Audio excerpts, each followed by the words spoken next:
bring you some incredibly awesome political talk on Damn Radio. Hello, good evening, welcome. I am Samuel Trapp. This is International Flavor here at damnradio.com. I get to be the first show of the week every freaking week. How do you like that? And yep, Sunday night. Yep, I've actually extended the time so I don't have to, in the middle, ask JR to extend it by doing weird recordings and cutting them together. Because I may go over. I haven't prepped this, and there's a lot of material to cover.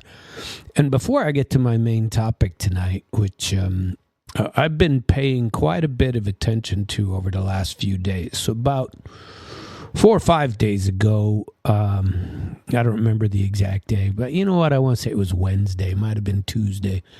Somebody gave to a senator in the United States a copy of the KGB files on Kennedy and on the times of Kennedy, and so and it was from Russia. I think it was one of the Russian ambassadors. I don't remember who. That's not important, and I probably should have written it down. But part of that, and the talk has been since then, of the Bering Strait, and an interesting sort of project. I've spent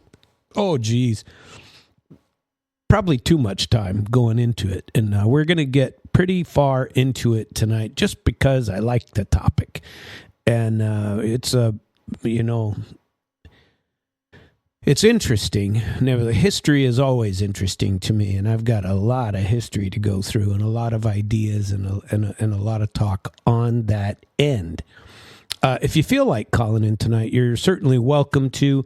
I think I've put plenty of time on the meter so I make sure it all gets recorded to make sure it doesn't get cut off anytime before it ought to. Phone number here is 573-746-8020. I'm not going through emails tonight, so probably not a good option to send me emails. But if you ever have emails you want to just send in for consideration or discussion, live at damnradio.com is our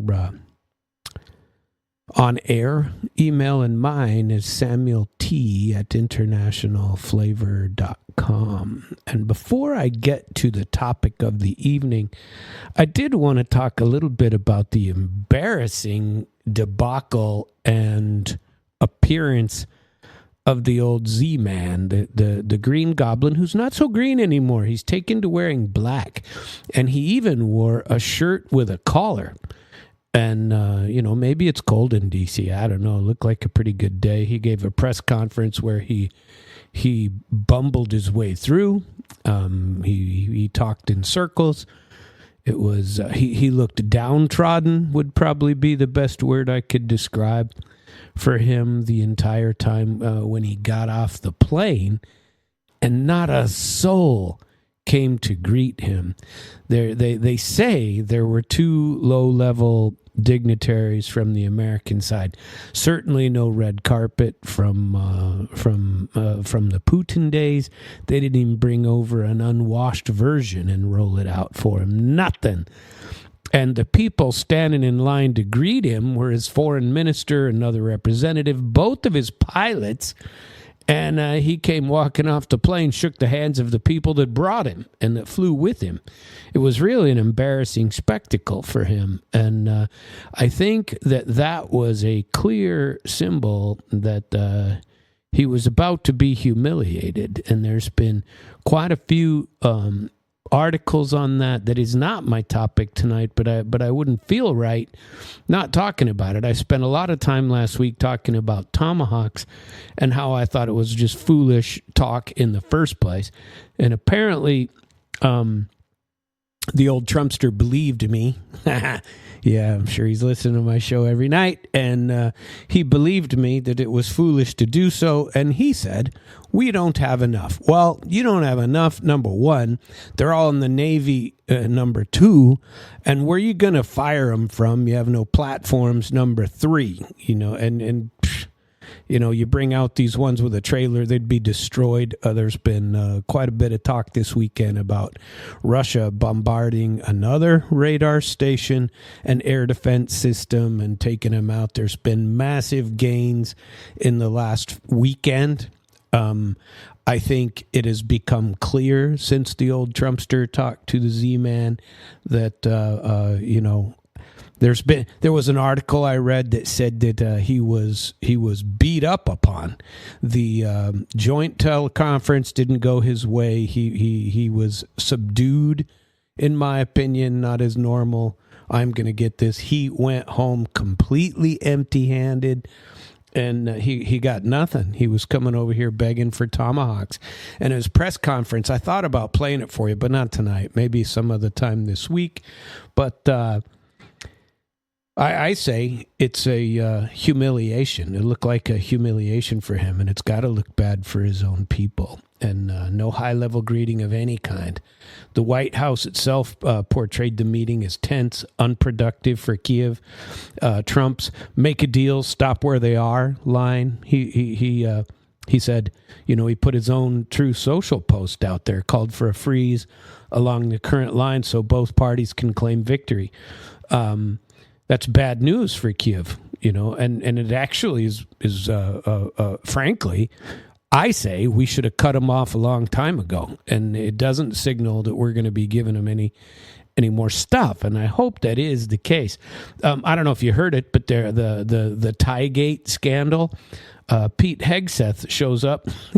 He had a culture war going on because of a tie, and I pulled up the tie to have a look at it so you can see it on quite a few sources. And his tie, now for his pocket handkerchief, he's got a U.S. flag, and you can tell that it's a U.S. flag, not folded properly, but you can tell that it's a U.S. version flag.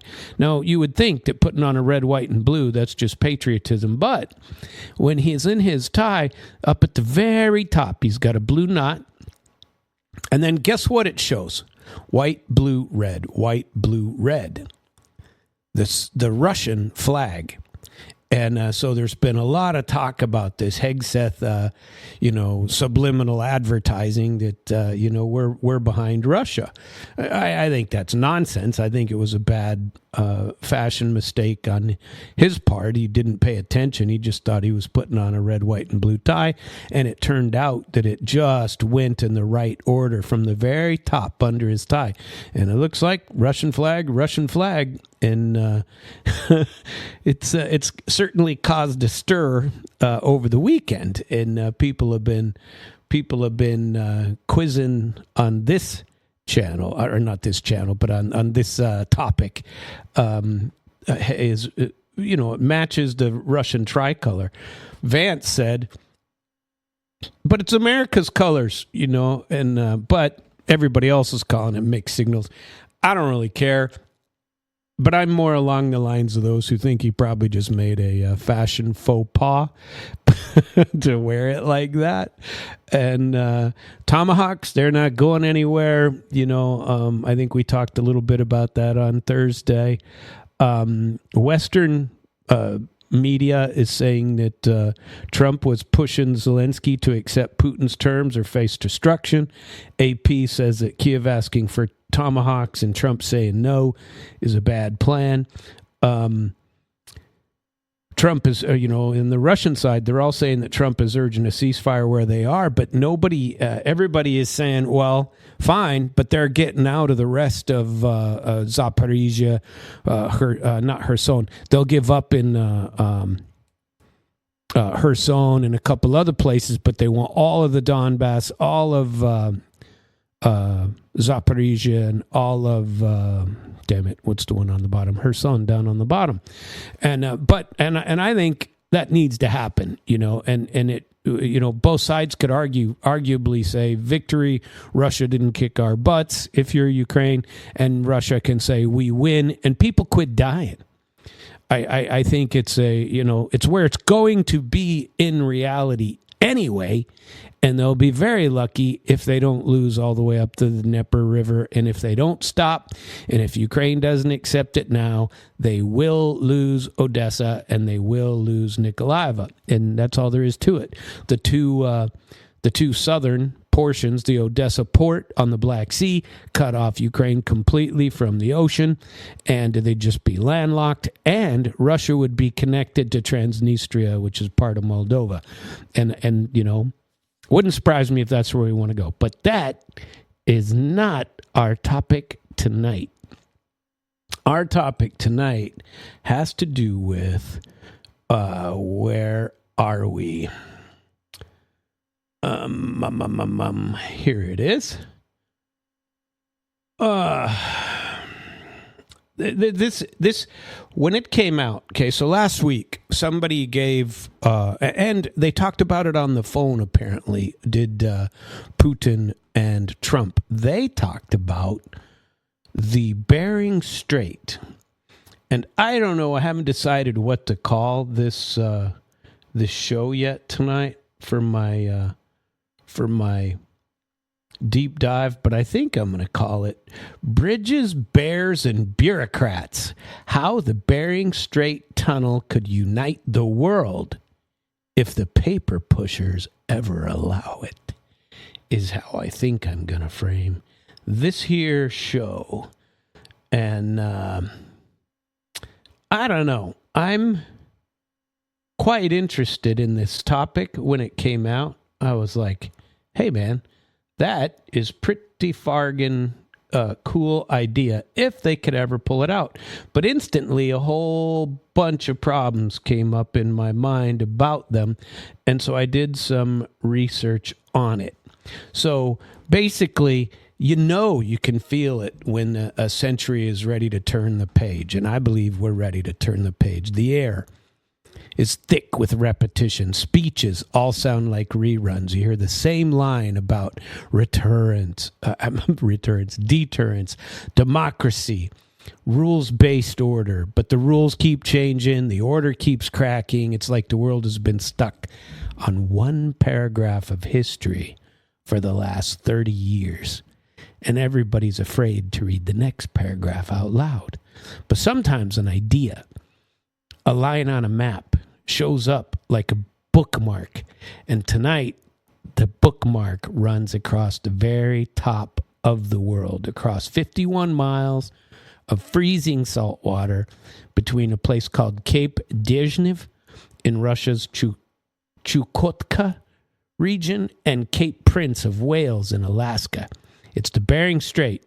It's a gap that's narrow enough that you can stand on one shore and see tomorrow rising on the other shore. It's where yesterday's Cold War could end and where tomorrow's world could actually begin.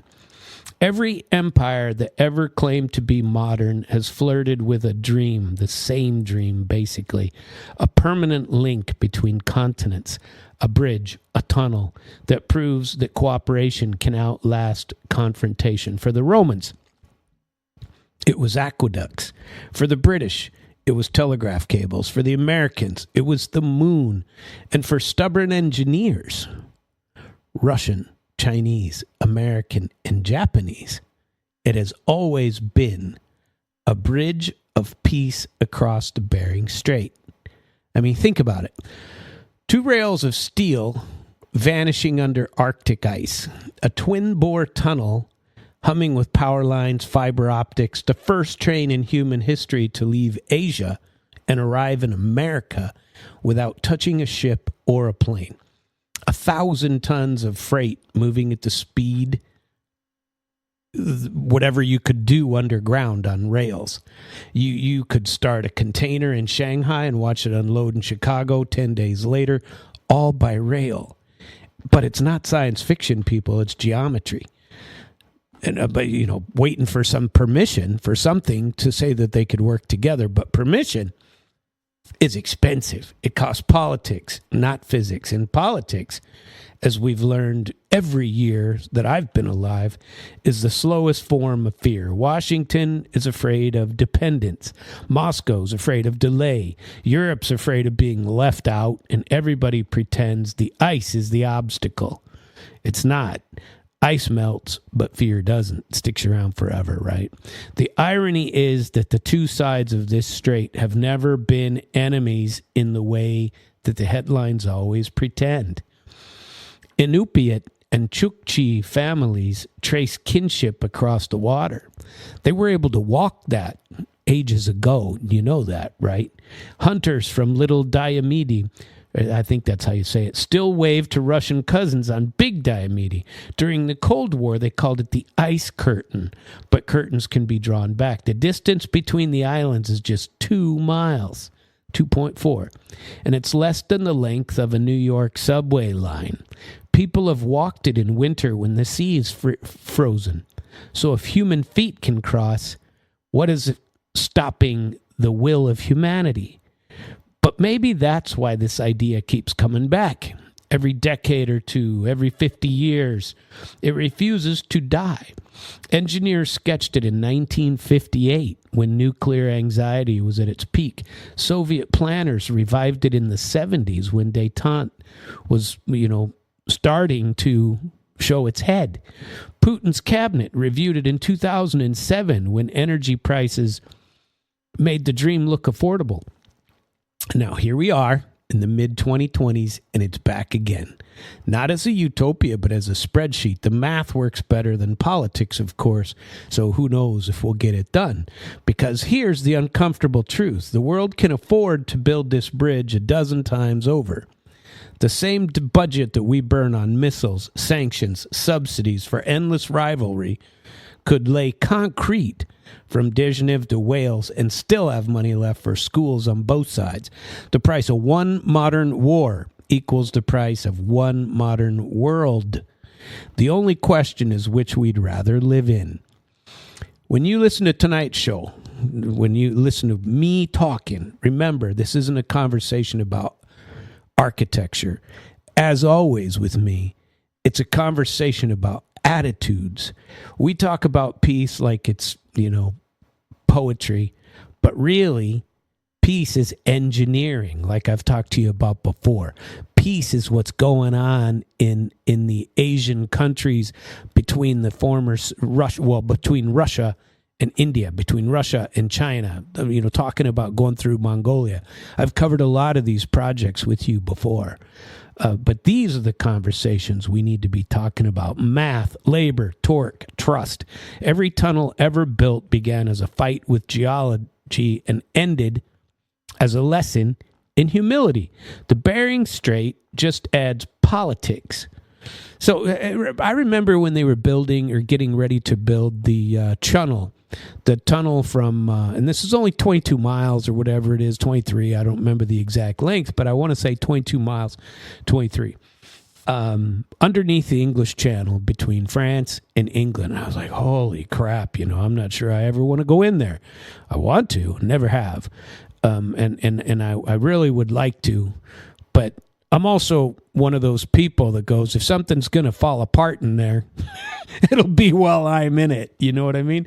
The one guy gets eaten by a shark in the ocean. Oh, it's going to be Sammy. This we know. And so I avoid the ocean, right? But so here's what we're going to do tonight. First, we're going to walk you through history, the dreams, the designs, the disasters, the data. Then we'll dig into geopolitics, the BRICS revival, sanctions, Cold War, nobody wants to get rid of. And finally, we ask the only question that matters. Is this project visionary or is it impossible? And what does the answer say about us, in America especially? Because maybe the point isn't whether the bridge or the tunnel gets built in our lifetime. Maybe the point to remember is that somewhere on this planet, there's still a big idea, big enough to unite two superpowers that can barely stand each other, foolishly so, I might add. Maybe the real miracle isn't in the engineering. It's the imagination that we've lost, working together to overcome something. It's the moon. It's going to the freaking moon, people. That's impossible, right? Somebody did it. So sit back, wherever you happen to be, St. Louis, Moscow, Miami, Murmansk, it doesn't matter. Look north, past politics, past propaganda, to the narrow stretch of ocean where the international date line splits the day. On one island, it's Monday. On the other island, it's Tuesday. The future is visible from the past. How about that? And all that's missing is the courage to build a line between them. So, my friends, that's where we are tonight. The edge of a map, the edge of reason, staring across cold water of the Bering Strait and asking an old engineering question, perhaps the oldest in the world. What if we just built it anyway? What if we did? I want you to think about that. It could be unbelievable if it was done. Every great engineering idea starts basically as a sketch, too bold sketch. For the Bering Strait, and whatever they're trying to come across it, that sketch was born in the age of mushroom clouds, transistor radios, 1958 to be exact, when a Chinese-American structural genius named Tung Yen Lin decided that concrete could be more persuasive than ideology. He wasn't a politician. He wasn't a utopian. He was an engineer who looked at the planet as one continuous structure that hadn't yet realized it was connected. He had already pioneered the use of pre-stressed concrete, the same technology that turned post-war bridges from chunky slabs into elegant ribbons of steel and stone.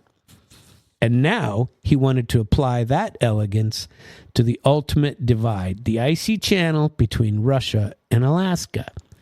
In public lectures and journal articles, he called his concept the Intercontinental Peace Bridge. And he wasn't being poetic. He meant it. The bridge, he said, would create the psychological foundation for peace by making conflict materially inconvenient. If freight trains, fiber lines, and power cables tied two hemispheres together, any war between them would be suicide by infrastructure, right? I happen to agree. There's some good thought process in that. The blueprint dream of the 50s, his drawings were wild for their time. 3 suspension spans stretching from Cape Dejeuner to Cape Prince of Wales, hopping across the Diomede Islands like a skipping stone. He envisioned pylons anchored in bedrock, connected by decks engineered to shrug off the Arctic's moving ice. Each tower, he wrote, would double as an international symbol, half painted in the red and gold of Asia, half in the blue and silver of America. 2 nations holding one cable in tension, right? The press laughed at him. The Cold War was busy weaponizing space. Nobody had the patience for bridges, yet Lin's idea found allies in the margins of both systems. In the Soviet Academy of Sciences, civil engineers like Lev Rostovsky and Grigory Chebotaryov were running parallel feasibility studies under the label Trans-Bering Railway Tunnel. They never called it peace, they called it logistics. The USSR was eyeing mineral belts in Yakutia and dreaming of rail all the way to the Pacific. A tunnel to America simply looked like the next logical extension of Siberia's march east. By the early 70s, détente cracked the door open. American and Soviet delegations met under the cover of engineering conferences in Tokyo and Geneva, swapping data on subsea tunneling, ice pressure loads, and permafrost modeling. Nothing official, of course, just technical exchange, but it proved the physics was never the problem. What stopped the bridge was fear of friendship. Inside Soviet ministries, planners ran cost models that would look familiar today. A 100-kilometer twin rail tunnel, electrified, pressurized, feeding into the Trans-Siberian Spur on one end and the Alaska Railroad on the other. They projected 5 years of construction, 15 billion rubles. I wonder what that it was back then. I should have looked that up. I didn't. And the silent approval of a world that wanted something to cheer for. Instead, the world got Afghanistan and many others. Still, the paperwork survived. When the Soviet Union collapsed in 1991, a warehouse in Novosibirsk held drawers of microfilm labeled Bering Project Archive. Decades later, Russian universities would scan those reels and rediscover the equations, pressure gradients, fault maps, soil temperature curve that proved somebody somewhere had already done the math. Tai Lin's last lecture and the torch he passed along. Lin himself lived to see the Cold War end, but not the bridge begin. In his final lectures, he spoke of civil engineering as moral engineering. He believed that structures carry messages. A wall says, stay out. A bridge says, come on over. He died in 2003, but his firm, T.Y. Lin International, kept the drawings framed in its San Francisco office. Young engineers who joined the company still remember standing in front of that map, tracing the thin black lines across the Arctic and thinking, someday somebody's going to build this. After 9/11, global attention snapped back to security, yet the bridge quietly re-entered conversation in academic journals about Eurasian integration. By 2007, oil prices were booming, Russia's GDP was swelling, and that year, Moscow formally revived Lin's dream under a new name. The Transcontinental Magistral, or TKM World Link.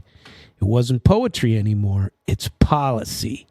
The TKM World Link Consortium, backed by state railways and the Russian Academy of Sciences, proposes a 3-tier system. A 103-kilometer tunnel under the strait, a 1,200-kilometer connecting railway from Yakutsk to Yulin, an Alaskan extension to join the North American grid. Price tag for 2007, $65 billion.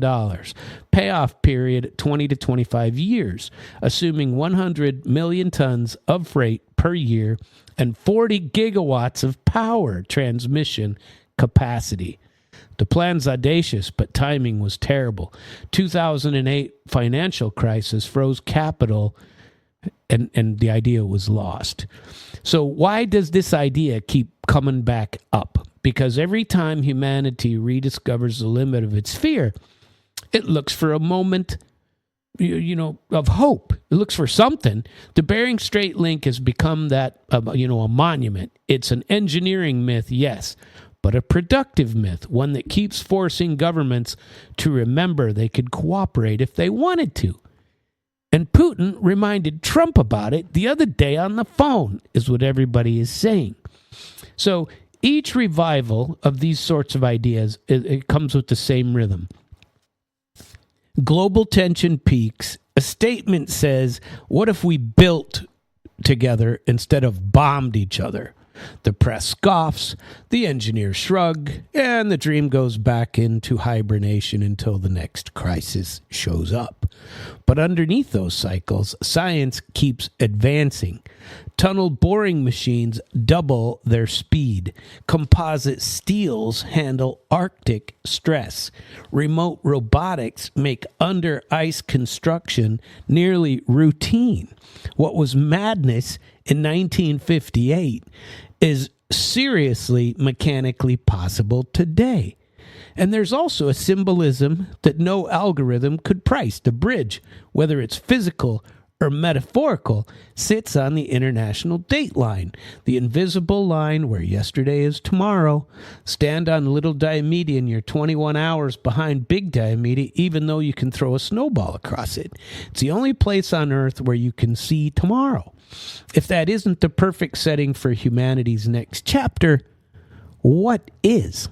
Or isn't, Engineers call it a corridor project. Poets call it an apology written in concrete. And if you listen closely to how Russian and now American Planners are talking about it. Even now, you notice something rare.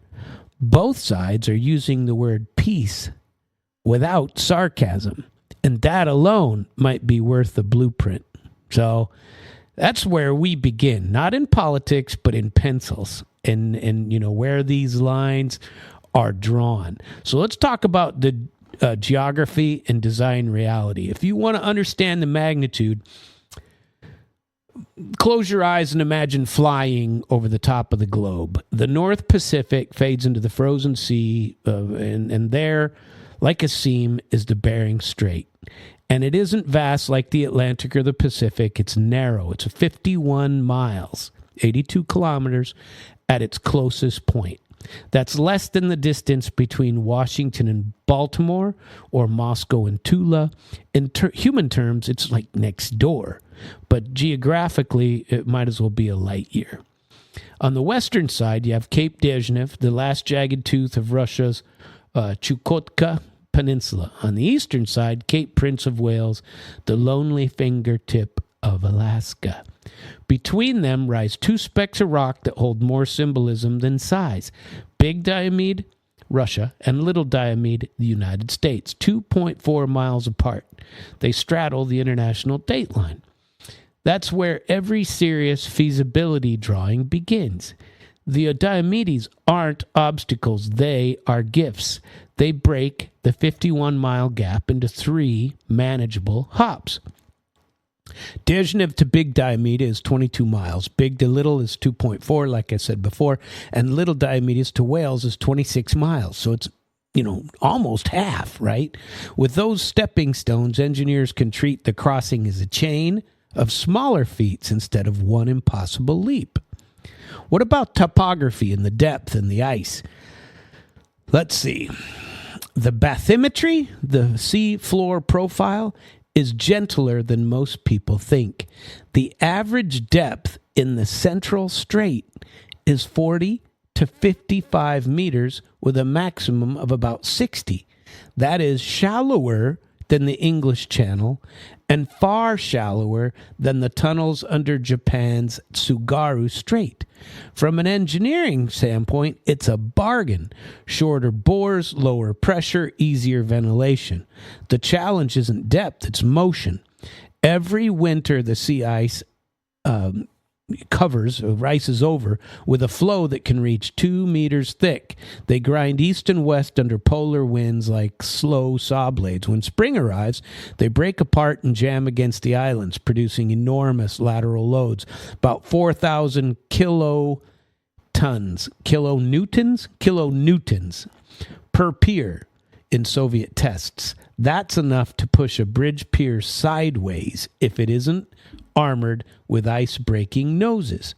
Then there's the wind. The strait sits in the corridor of the Siberian high and the Aleutian low pressure systems that duel each other all winter long. The gust can reach 120 kilometers an hour, 75 miles an hour, sometimes more. Engineers have to design every tower, every vent stack, every service building for such punishment. Plus, minus 40 degrees Celsius temperatures and sea spray freezing on contact. So it's pretty fargin' cold. These realities divide planners into 2 camps. The bridge camp loves visibility, monumental pylons arcing over the ice, a structure you can point to and say, that's peace right there. The tunnel camp loves silence, no wind, no ice, no radar, and far less maintenance. A bridge would be cheaper to start, but costlier to keep alive. It would require ice-breaking piers every 500 meters and aerodynamic decks like the Øresund Bridge between Denmark and Sweden. That bridge endures 30 meter per second winds and ices only at its cables. Manageable, but the Bering Strait would double that stress and half the maintenance window. A tunnel, on the other hand, hides from the weather entirely. It can carry rail, power, and fiber optics under one roof, shield them from geopolitics as much as the storm. But it demands long logistic lines and perfect ventilation. Air shafts or service caverns on both Diomedes, plus refrigeration to stabilize the permafrost. Some hybrid designs split the difference. Bridge spans between the mainland and the islands, tunnel between the islands and where the ice pressure peaks. That bridge-tunnel bridge sandwich mirrors Hong Kong's Zhuhai link, but in reverse. It's technically feasible. The issue is political signatures, getting some signatures, and not physics. And then we have to talk about the terrain. On the Russian side, the nearest railhead is in Yakutsk, more than 1,200 kilometers away. Between Yakutsk and Dezhnev stretch mountain ridges, rivers, tundra that thaw up to mud each summer. Building a supply corridor there means hundreds of bridges, thousands of culverts, and logistics towns where no towns exist. But Russia has been rehearsing that choreography for years through the Northern Sea Route and the Amur-Yakutsk Railway. Alaska, that side is shorter, 900 kilometers from Wales to Fairbanks, but no easier. The terrain is permafrost, the river's wide, population sparse, and the Alaska Railroad already reaches deep interior mining belts, and the Dalton Highway parallels the north to the Arctic Ocean. The missing piece is the connection, not inventions. Any construction this far north has to live by a calendar. From July to October, the sea is navigable. From November through June, it is locked. That 4-month window dictates shipping of cement, steel, food, and a rotation of thousands of workers. In those months, daylight runs 24 hours, so you build like a madman while the sun allows it. The rest of the year, you maintain, dig tunnels under controlled heat, and wait. Engineers plan 2 mirrored camps, one Russian, one American, each fully self-sufficient with desalination, hospitals, and satellite internet. It's frontier work of the highest order, halfway between civil engineering and polar exploration. Whenever skeptics call the Bering idea insane, engineers pull out comparables. The Channel Tunnel, 50 kilometers long, runs deeper, it's under greater pressure, and in far busier seas. Japan's Seikan Tunnel crosses a seismic fault and has survived countless tremors. The Orasan Link handles hurricane-force winds and ice every winter. Even the Qingdao Zhaozhou Bay Bridge in China runs 26 miles over salt water, carrying more traffic daily than the Bering Link would in a year. None of those projects existed when Lynn drew his first pencil line. Now they're everyday infrastructure. By combining their lessons, Saikon's seismic design, channels, ventilation, or a sun's hybrid model, the Bering Strait becomes less a fantasy, more a synthesis. It's the next logical experiment in a lineage of improbable success. The location itself carries symbolism that no marketing team could possibly script. The Bering Strait is both a border and a threshold. Military strategists call it a choke point. Economists call it a gateway. Environmentalists call it the lungs of the Arctic. And engineers just call it all doable. The strait is navigable, the geology cooperative, staging islands conveniently spaced. In pure physics, it's one of the easiest oceans on Earth to cross. Only human suspicion makes it forbidding. So geographically, the verdict is in. Nature isn't saying no. It's not. It is absolutely not. Now, for me, I'm extremely paranoid. I, obsess about natural disasters. Well, and sharks and spiders. Well, throw snakes in there too. But let's talk about seismology. Let's talk about volcanoes. Let's talk about earthquakes. Just this past, not long ago, wasn't it July, maybe August? I don't remember. They had some earthquakes in Kamchatka. And there were some scares for tsunamis in Alaska and on the West Coast. So when people hear Pacific Ring of Fire, they imagine volcanoes coughing smoke, fault lines snapping, whole cities sliding in the sea. But the Bering Strait sits on the ring's northern rim.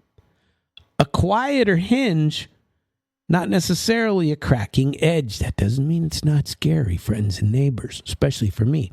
A violent plate boundaries, they run further south near the Kuriles Trench and the Aleutians. Up north, the crust behaves more like an old door. It creaks, but it doesn't break. Geologically, the strait rests on the Bering microplate, wedged between the North American and Eurasian plates. It moves only a few millimeters a year, glacially slow in tectonic terms. Historical quake catalogs show mostly magnitude 5 to 6 tremors, strong enough to rattle dishes, not strong enough to fold steel. In 2024, a 6.8 shock struck deep under the Chukchi Sea. Sensors in Alaska felt it, but fishermen didn't. There's that sort of motion engineers design for without losing any sleep. Well, this past year, there was like a 7.2 or something. It was over 7. Still, no serious builder would ignore the ground's temper. Modern codes assume maximum credible events, the worst shaking that conceivably hit a 10,000-year window. For the Bering Corridor, that works out to a 0.2 peak ground acceleration, roughly what Tokyo designs for every building in Tokyo. So the first lesson is this: the site is not a tectonic hell. So how would a tunnel survive a quake? Imagine the tunnel not as a rigid straw, but as a chain of sliding beads. This was interesting to me. Each segment can flex, stretch, and settle without tearing its neighbor apart. That's the principle behind the segmented lining. Prefabricated concrete rings locked together with gaskets and bolts that can move a few centimeters. Between rings sit compression joints filled with neoprene or steel spring packs that act like shock absorbers. If the rock lurches, the tunnel wiggles instead of cracking. At intervals, you add seismic expansion chambers, vaults where the lining can slip along a greased bearing. This is amazing, by the way. Japan pioneered these in the Sanction tunnel after 1978's 7.8 quake. The design has shrugged off dozens of shocks since.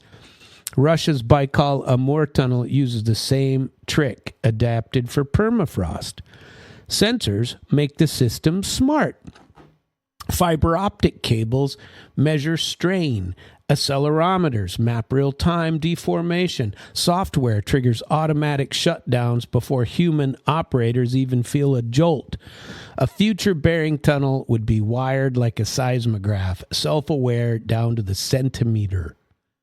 Isn't that freaking amazing? If earthquakes are rare surprises, permafrost is the everyday companion, always there, always changing. The world sounds solid. What is permafrost? But it really means soil that stays below freezing for 2 or more years. In the Arctic, that can mean layers hundreds of meters thick, a frozen sponge of ice, gravel, and silt. The problem comes when you heat it up. Warm a tunnel through permafrost, and the ice in the soil melts, turning firm ground into slush. Let it refreeze uneven, and it heaves upward, cracking concrete. Either way, the tunnel would lose its bed. Engineers fight this back with, some sort of paradoxes. One school says, keep it cold. Use thermosiphons, sealed tubes filled with ammonia that draw heat from the soil and vent it into the air to keep the ground frozen year-round. Isn't this amazing? Another group says, keep it warm consistently. Flood the perimeter with circulating glycol to hold the temperature just above freezing so it never crosses into the dangerous melt-refreeze line. Both methods work, but both cost power. The Soviets prefer the cold. They literally freeze the freeze.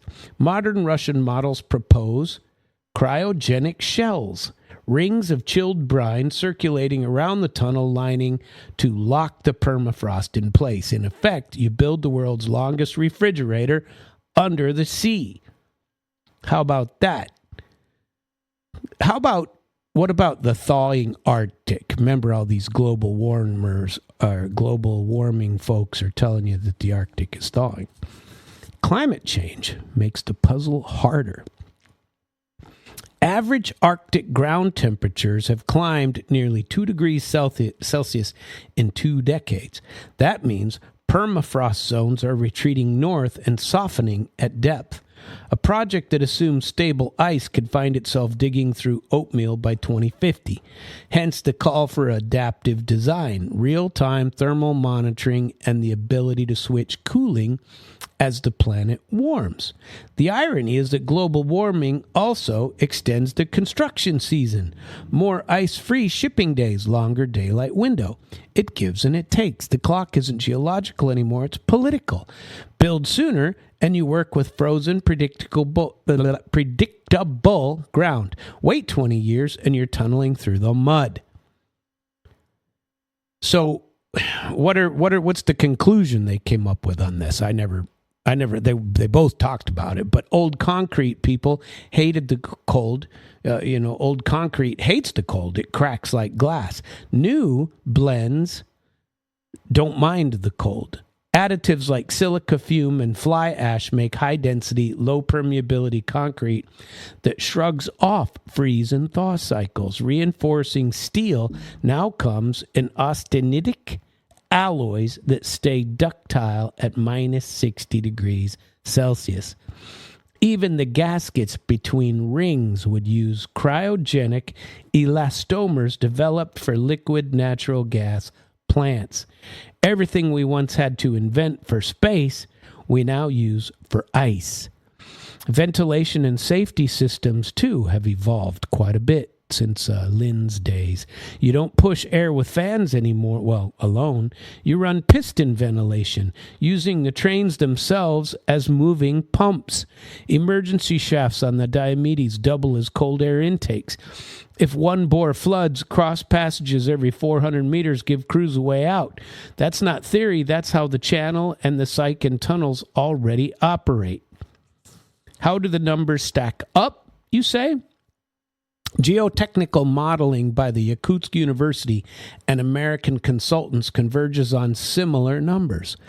Design acceleration, expected differential settlement, annual thermal maintenance load.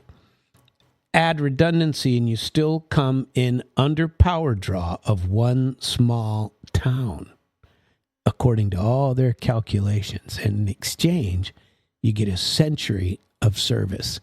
From a pure engineering standpoint, the verdict is that the Earth will cooperate if we do. The Strait's rock is stable, the ice is predictable, the temperature can be managed, and the planet itself isn't saying no. Tell you what, this is all physics. A tunnel through permafrost survives by flexibility and balance, by allowing movement instead of resisting it, by keeping the cold stable instead of trying to banish it. You know, if we could get diplomacy to work in that same way, peace fails when it's allowed to melt and refreeze too often. Keep it at a steady temperature, mutual monitored and maintained, and maybe it'll last for generations, right? Wouldn't that be cool? Let's see. Let's talk about, let's get out of theoretical for a minute and meet the first real adversary of the North, the air itself. It isn't the ice that would kill the project. It's the wind that never stops. Every engineer who's ever set foot on the Diomedes comes home using the same phrase. The air has weight. Average winter temperature there, minus 22 degrees Celsius. Average wind speed, 45 kilometers an hour. Peak gusts over 120 kilometers an hour when the Siberian high wrestles with the Aleutian low. Visibility drops to 0 in seconds as spindrift snow turns daylight into milk. Now imagine running a construction site in that. Cranes swing like a metronome, bolts freeze in your gloves, and every 10 minutes, someone has to knock ice off a sensor lens. It isn't a job site. It's an audition for, working on Mars. Yet the same wind that punishes you is also the reason that the strait can be conquered. Constant movement keeps the sea ice from growing thick enough to crush a structure outright. The challenge isn't the load of the ice, it's the motion. Arctic design is all about negotiating the movement. If you go the bridge route, the air is your biggest line item. Decks must be aerodynamically shaped like an aircraft wing. Cables have to be sheathed to resist galloping vibration, and piers have to be built with ice-breaking cones to split flows before they strike. Engineers borrow tricks from Scandinavia's Øresund Link and Canada's Confederation Bridge, triangular pier noses, hydraulic dampers, sacrificial collars that absorb impacts. Maintenance would be a constant ballet, seasonal de-icing, repainting, sensor calibration, and endless corrosion control. A tunnel ignores the wind, but then it would face the airflow physics. Move a freight train through a tunnel at 100 kilometers of sealed tube, and you create a piston effect, a surge of compressed air racing ahead of the locomotive at 200 kilometers an hour. To survive that, you need a dual bore system. One tunnel pushes air, the other pulls it back. Crossed passages every 400 meters act as pressure relief valves and escape routes. The trains become the lungs of the structure. Isn't that crazy? Ventilation equals safety if you can vent it. In the event of a fire or power loss, emergency shafts on the Diomedes would act as chimneys, drawing smoke up through forced draft stacks powered by wind turbines that, in a rare twist of irony, use the same gales that plague construction. Traditional steel turns brittle at minus 30 Celsius. Modern Arctic-grade alloys, austenitic stainless steel, dual-phase microalloys, even composite carbon fiber cables would still stay ductile at minus 70.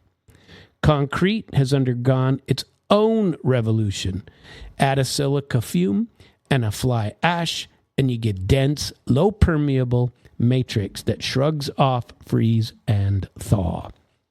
In Russia's Yamal LNG terminals, the same chemistry keeps shipping docks, stable through decades of polar stress. The next leap is self-heating infrastructure. If you embed carbon fiber filaments or conductive basalt mesh into the concrete and run low voltage current through it, and the deck would melt its own ice. How do you like that? It's energy intensive, but not prohibitive if your tunnel doubles as a power line, carrying gigawatts of power from Siberia's hydroelectric dams into Alaska's power grid. Use a fraction of that transmission to keep the structure alive, and your maintenance budget looks like foresight instead of indulgence. Even coatings have evolved. Graphene-based anti-corrosive paint resists salt spray 10 times longer than the old zinc primer. Hydrophobic nanofilms make ice slide off cables like rain on glass. The bridge or tunnel of the 2030s would be less a static object than a machine that maintains itself, packed with sensors reporting stress, vibration, and temperature to a control room continents away. How do you power this beast? Every kilowatt that keeps the tunnel warm or the bridge free of ice has to come from somewhere. The most logical source is renewable integration. The Arctic has wind, too much of it, and long summer days perfect for polar solar farms on the approaches. Feed that energy into high voltage DC lines running through the tunnel, and the infrastructure becomes its own microgrid. Think of it as a breathing organism that the power would flow through it, and it also keeps it alive. Isn't that crazy? But so the construction window, maybe you only get 120 days a year to pour concrete, erect steel, and ship supplies before the sea is closed. That means every Arctic mega project runs on 2 calendars, the solar one and the logistics one. Crews live in semi-pressurized camps, complete with desalination plants, medical clinics, fiber optic links to the mainland. Rotation would mirror Antarctic research schedules, 6 weeks on, 6 weeks off, flown by cargo helicopter or heavy lift drone. This isn't a romantic labor, it's organized extremity. Engineers plan modularity, every bridge segment, every tunnel ring, prefabricated in temperature shipyards, floated north, dropped into place like a Lego building block for grown-ups. AI-guided cranes, robotic welders, drone mapping ice drift in real time. This isn't tomorrow's technologies, it's today's oil field practice. They're already doing this. The difference is that now the machines won't be extracting the earth, they'll be connecting to it. Japan's Seikan Tunnel taught us how to fight earthquakes. Scandinavia taught us to dance with the wind. Canada's northern pipelines mastered permafrost. Russia's own Arctic engineering from Norilsk to Yamal has decades of lessons about frozen soil, cryogenic insulation, and sheer stubbornness. Combine those tools and you already own 90% of the knowledge needed for a Bering's link. The rest is logistics and money. And even in failure, earlier projects left data. The Baikal-Amur mainline wasn't a profit machine, but its soil studies are priceless. The Øresund Bridge Tunnel proved that hybrid links work. Hong Kong's Zhuhai-Macau Causeway showed what modular construction can achieve on a global scale. Engineers borrow what shines. That's what they do. And there's plenty to borrow from right now. Let's see. How would humans live in this? You know, veteran Arctic workers learn to read the wind by the sound of the wind, the way it whistles through guy wires, the tone of snow hitting metal. The intuition becomes part of their own design. If a gust sounds wrong, you pause the lift. If the snow squeaks like styrofoam, it's too cold to weld. There's science in that folklore. The bridge between continents will also be a bridge between generations of know-how on both sides. So when someone says the Arctic is too harsh, remember the Arctic already hosts airports, mines, ports, and pipelines that make this link look almost modest. Weather is variable, it's not a verdict. Technology exists, materials exists, and experience exists. All that is missing is the decision to apply all of these things to something that connects. Tell you what, after this, you know what we're going to look at? We're going to look at zooming out on the globe. When you zoom out, the Bering Strait looks like an icy channel between two capes. But if you zoom in, you find these two little islands, the Big and the Little Diomedes. Now, when you look at them, one of them belongs to Russia and the other one belongs to United States, right? Local hunters joke that they can wave it next week's weather. The Big Diomede is uninhabitable now, except for a Russian border post and a cluster of radar domes, and that's it. Little Diomede clings to life. About 80 Inupiat people live on the steep slopes, their houses painted in bright survival colors, orange, turquoise, yellow, as if defying the gray. There's no grocery store, no road, no tree. Supplies come in by helicopter or barge when the sea allows. Yet every elder there carries a story that begins with walking to the other island. Long before passports, before borders, before names like Russia or America, this region was a grassland called Beringia. 20,000 years ago, sea levels were 300 feet lower, and what we call the Bering Strait was a plain where mammoths grazed and families moved freely between these two continents. The first Americans did not come by boat.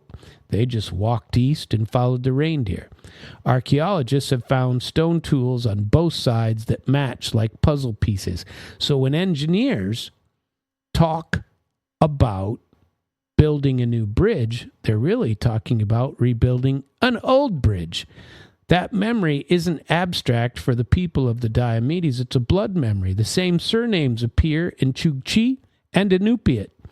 The same songs drift across the language divide. In the 1980s, during the Cold War, relatives who hadn't seen each other in 40 years reunited on the ice. They called it a friendship flight, a single helicopter carrying families between the islands.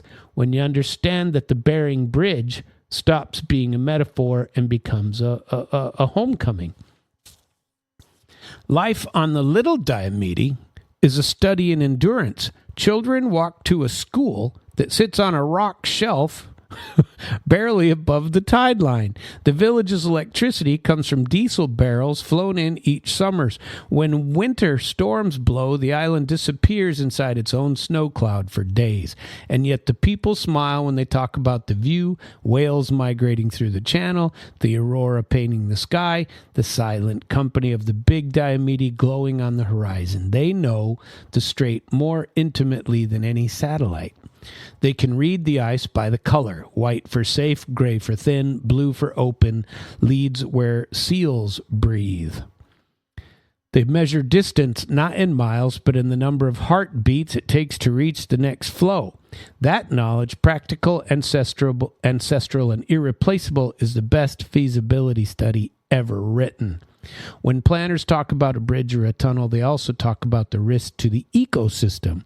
The corridor is a nursery for bowhead whales, gray whales, walrus, and beluga. Each spring, they migrate through the strait in pods large enough to make them, to make the sea boil. And add in ringed seals, polar bears, millions of seabirds, and you realize you're proposing to build in the middle of one of the planet's greatest wildlife highways. Environmental scientists warn that noise pollution, altered current, and accidental spills would disrupt that balance. A bridge would require hundreds of piers disturbing the seabed. A tunnel, though hidden, still needs massive construction yards at each portal. The responsible answer isn't to cancel the dream, but to engineer with humility. Silent boring machines, enclosed spoil handling, zero discharge drilling fluid, and shipping lanes rerouted during migration season. If humans want to claim the title of builder, we have to earn it from the whales. Then comes the political heart of it all. Consent.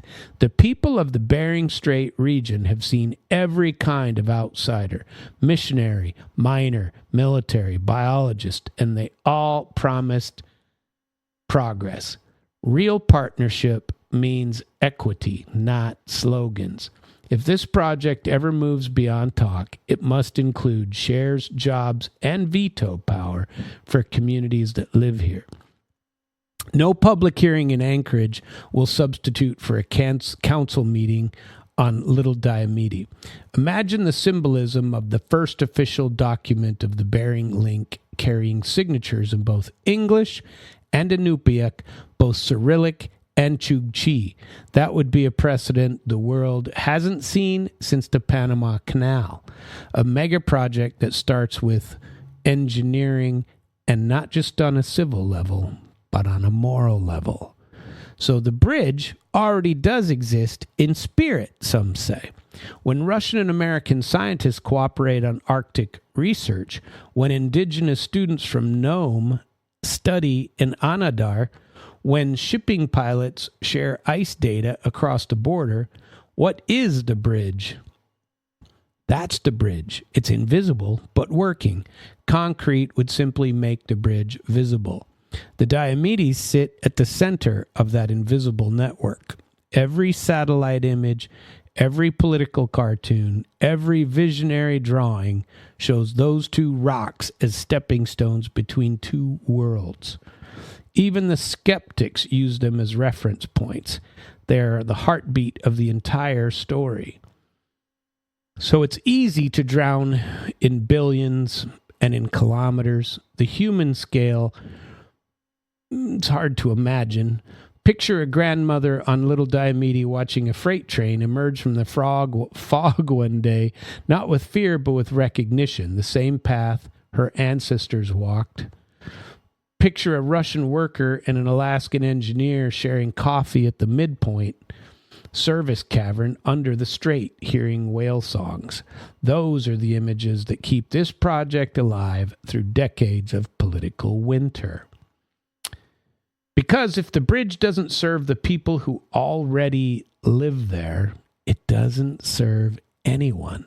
That's why the human story matters. And I believe it does. It definitely matters. So what's the real feasibility? The minute you say bridge or tunnel, the right thing to do is start yelling, how much? How much does it cost? Well, that's fair. Numbers turn something into reality. And any dream that can't speak about the numbers isn't really a plan. It's just a thought. So let's give a count here. So let's start with raw geometry. 51 miles of water at an average depth of 50 meters. 2 islands for staging, a pair of frozen shorelines that together add another 2,000 kilometers of new rail and road. Engineers break it into 3 buckets. The whole, the approach on each side, and the extras, energy, data, port infrastructure, right? So, under the strait, okay, before we get to these numbers, let's take a bit of a call here and see what this gentleman has to say to us today. Hello, sir. How may I assist you? Hello, welcome. Hello? Hello. How may I help you? Hey. We talking about the Trump's tunnel? It's not Trump's tunnel, but yeah. Whose is it? Well, it's nobody's. It's not built. Oh, who's proposing doing it? Have you been listening at all? No. Well, there you have it. Listen, I would like you to listen and not have to go over what I've been talking about for the last hour. And all of my shows are recorded and put on internationalflavor.com, as this one will be later tonight. So you can go back and listen to that first hour, because I explained all of that from the very beginning, the history of it all. Well, give me the short run. Who's proposing the project? Well, it was a project that was first proposed in 1958 by a guy named T.Y. Lin from China, and it was discussed several times over the years. And the latest, I'm talking currently. I'm getting there. And the latest was Vladimir Putin sent over KGB files on the Kennedy era, and one of the things discussed was this project, and he reminded Trump about it on the phone the other day. That's where it started. Oh, well, that sounds like a big nothing burger. Well, maybe it is. Thank you for your call. All right. Well, maybe it is a big nothing burger. Maybe nothing will ever happen. So let's get back to where I was on the cost of these components. So as I said, there were quite a few topics on there. Under the Strait, twin-bore tunnels or equivalent bridge spans, 103 kilometers apiece. Cost of them in U.S. dollars, 2025 dollars, $8 to $10 billion. Excavation, lining, ventilation, and safety. Okay. On the Russian side, the Russian approach in Yakutsk to Yelin, 1,200 kilometers. The cost of that for rail, power, fiber, and ports, $32 to $38 billion. On the U.S. approach side, Wales to Fairbanks, 900 kilometers, $24 to $30 billion for rail upgrades, roads, energy tie-ins, etc. So energy and data integration, which means high voltage and fiber, $6 to $8 billion, dual 5 gigawatt lines and subsea cables, operations, maintenance, and a capitalized fund, $3 to $5 billion reserved for 50 years. You keep those out. And the total integrated corridor of all of this, 2,300 kilometers in all, $70 to $90 billion with a 50-year asset life. And those are sober numbers. That's not glitter, not wishful thinking, no wishful rounding. $70 to $90 billion for a project that would last longer than most nations existed. For comparison, global defense spending tops $2 trillion a year. The U.S.'s budget for the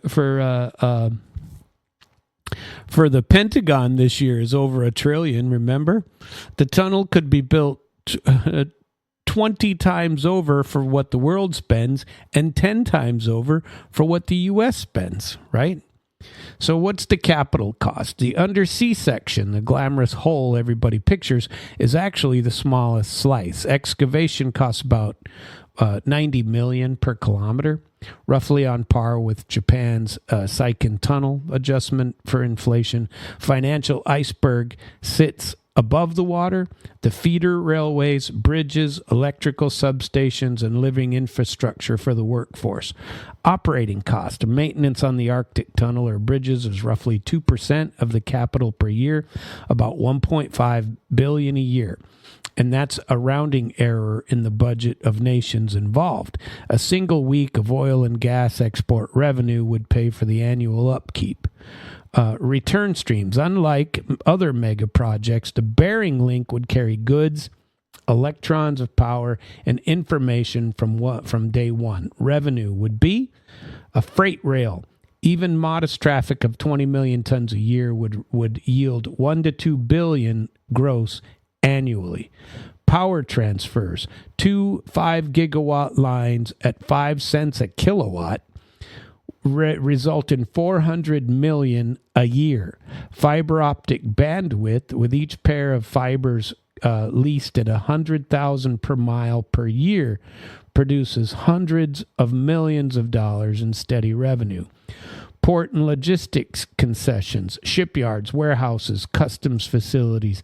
Together, these approach $3 to $4 billion a year before counting secondary development. So the payback window at 3% real interest, a $70 billion project recoups its capital in 25 years. From year 26 on, it prints money. It's in infrastructure terms, it's extremely fast. So how do you finance this impossibility? Projects this size depend on, rarely depend on one government's checkbook anymore. You remember my deep dives a little while ago about all of these infrastructure projects on the other side of the world, and where are ours, because they don't exist over here. Most of them are countries working together, and I alleged forever that this is what is going to keep them working together. You got more to lose if Who are our allies in Europe? Seriously, what do we share with them? I mean, what do we do? What infrastructure? What do we share besides military? It's foolish. Well, I don't want to say it's foolish not to do. It's a hell of a. I haven't decided where I'm going to go. I come up with some arguments at the end here, which we'll get to. But it's a hell of a deal, to go through it. Let's look at the potential investors. A table of investors. Russia's sovereign fund, which is huge. China's Silk Road Fund. India's infrastructure bank. A few Gulf funds with petrodollar liquidity. And even Western logistics giants looking for a stake in polar shipping. Each buys a share of the corridor. Each receives revenue from its own segment. That diversity would make the link sanction-proof. Layer 2 would be project bonds. Long maturity, 30 to 50-year bonds, indexed to freight throughput. They behave like green bonds because rail freight cuts emissions versus air or sea. Institutional investors are starved for that kind of duration. Layer 3 would be user prepayments. You sell capacity in advance to commodity producers in Yakutia, telecom operators hungry for polar fiber trunks, and Asian utilities seeking access to Alaska's liquid natural gas. They pay take-or-pay contracts that underwrite construction loans. It's not a fantasy. It's exactly how Nord Stream, the Channel Tunnel, and dozens of LNG projects were financed, except those carry gas and cars. This one carries the logistics of the future. Direct employment during peak construction would be 20,000 skilled workers. Indirect employment was probably 100,000 more. Steel and cement factories, electronics, logistics, long-term operation support, 10,000 permanent positions across both countries. Each Arctic community within reach would see new ports, airstrips, and fiber links. Economists estimate a multiplier of 1.7. Every dollar spent creates $1.70 in regional GDP over the life of the project. By those numbers, a $70 billion investment would add roughly $120 billion to the combined economies of Russia and the U.S. Far East within one generation. Wow. Comparables. Let's check out some comparables. The Channel Tunnel, 50 kilometers, costs $21 billion. It carries 50 million passengers, 20 million tons of freight each year. Japan's Sanction Tunnel, 53 kilometers, cost $20 billion, moves 50 million tons annually. Scale those outputs by 2 for the Bering's length and by half for its traffic volume, and you're still in the black. Operational life for those tunnels, 100 years minimum. The Bering Corridor would use newer materials and climate-controlled monitoring. There's no reason it can't last longer than the century. The energy and data dividend. Here's where it gets interesting. The corridor is more than a railroad. It's a pipeline for everything that moves. 2 high-voltage direct current lines, plus 500 kilovolts, would balance grids between Asia and North America, trading daylight for nighttime power. A fiber optic super trunk would cut latency between London and Tokyo by 30 milliseconds, a fortune for financial trading in data centers. Bundle those in the same tunnel, and you've just created a utility corridor that pays rent forever.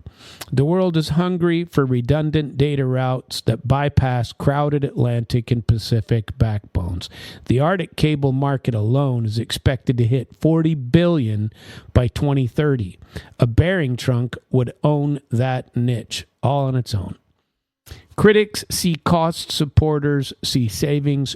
Rail freight through the tunnel emits about 1/10 of the CO2 of air cargo and half that of ocean shipping. Over a century, it's gigatons of carbon avoided, a quantifiable credit stream under future carbon markets. Add local benefits, indigenous employment, internet access, energy security. These aren't intangibles, they're social dividends that translate into political stability. Now let's talk about some skepticism. Everybody's a skeptic, right? Including me. I'm a doubting Samuel, always have been. Every plan deserves a devil's advocate, right? So the skeptics say the traffic volume is too low. So how do the proponents reply? Well, you don't build for today's volume. You're building for a century of growth and the utilities that need the corridor now. I suppose that makes sense. Climate change raises maintenance costs, is another complaint. Well, probably, but it also extends navigation windows and shortens the payback, right? Sanctions risks, this is a big one for today's deal, but multinational ownership would, with escrowed revenue streams, make it politically expensive for any one state to pull out or to be punished. Too remote for profit. So the reply to that one is, well, what about the Suez Canal and the Panama Canal before the first ships sailed through them? They were. People had the same arguments back then. It's kind of comical. Let's see. A tunnel like this doesn't fit within a politician's term. It fits within a civilization's timeline. That's why modern finance uses public-private partnership, PPP, to lock in continuity. If you tie the return to electricity and data fees, both evergreen industries, you outlast politics. The only commodity you really need is courage. Aw, isn't that wonderful? So when someone asks, is this affordable? The correct answer is, can we afford not to? In a world of supply chain fragility and digital vulnerability, a tunnel that links continents is not a luxury. It's an insurance policy.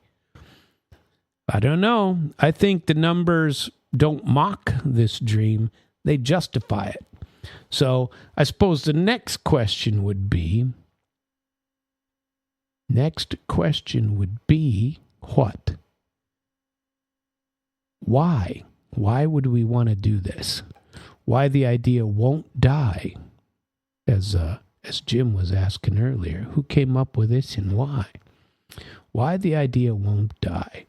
Modern revival and symbolism, why it's coming back. You can bury a blueprint, but you can't bury an idea that makes emotional sense.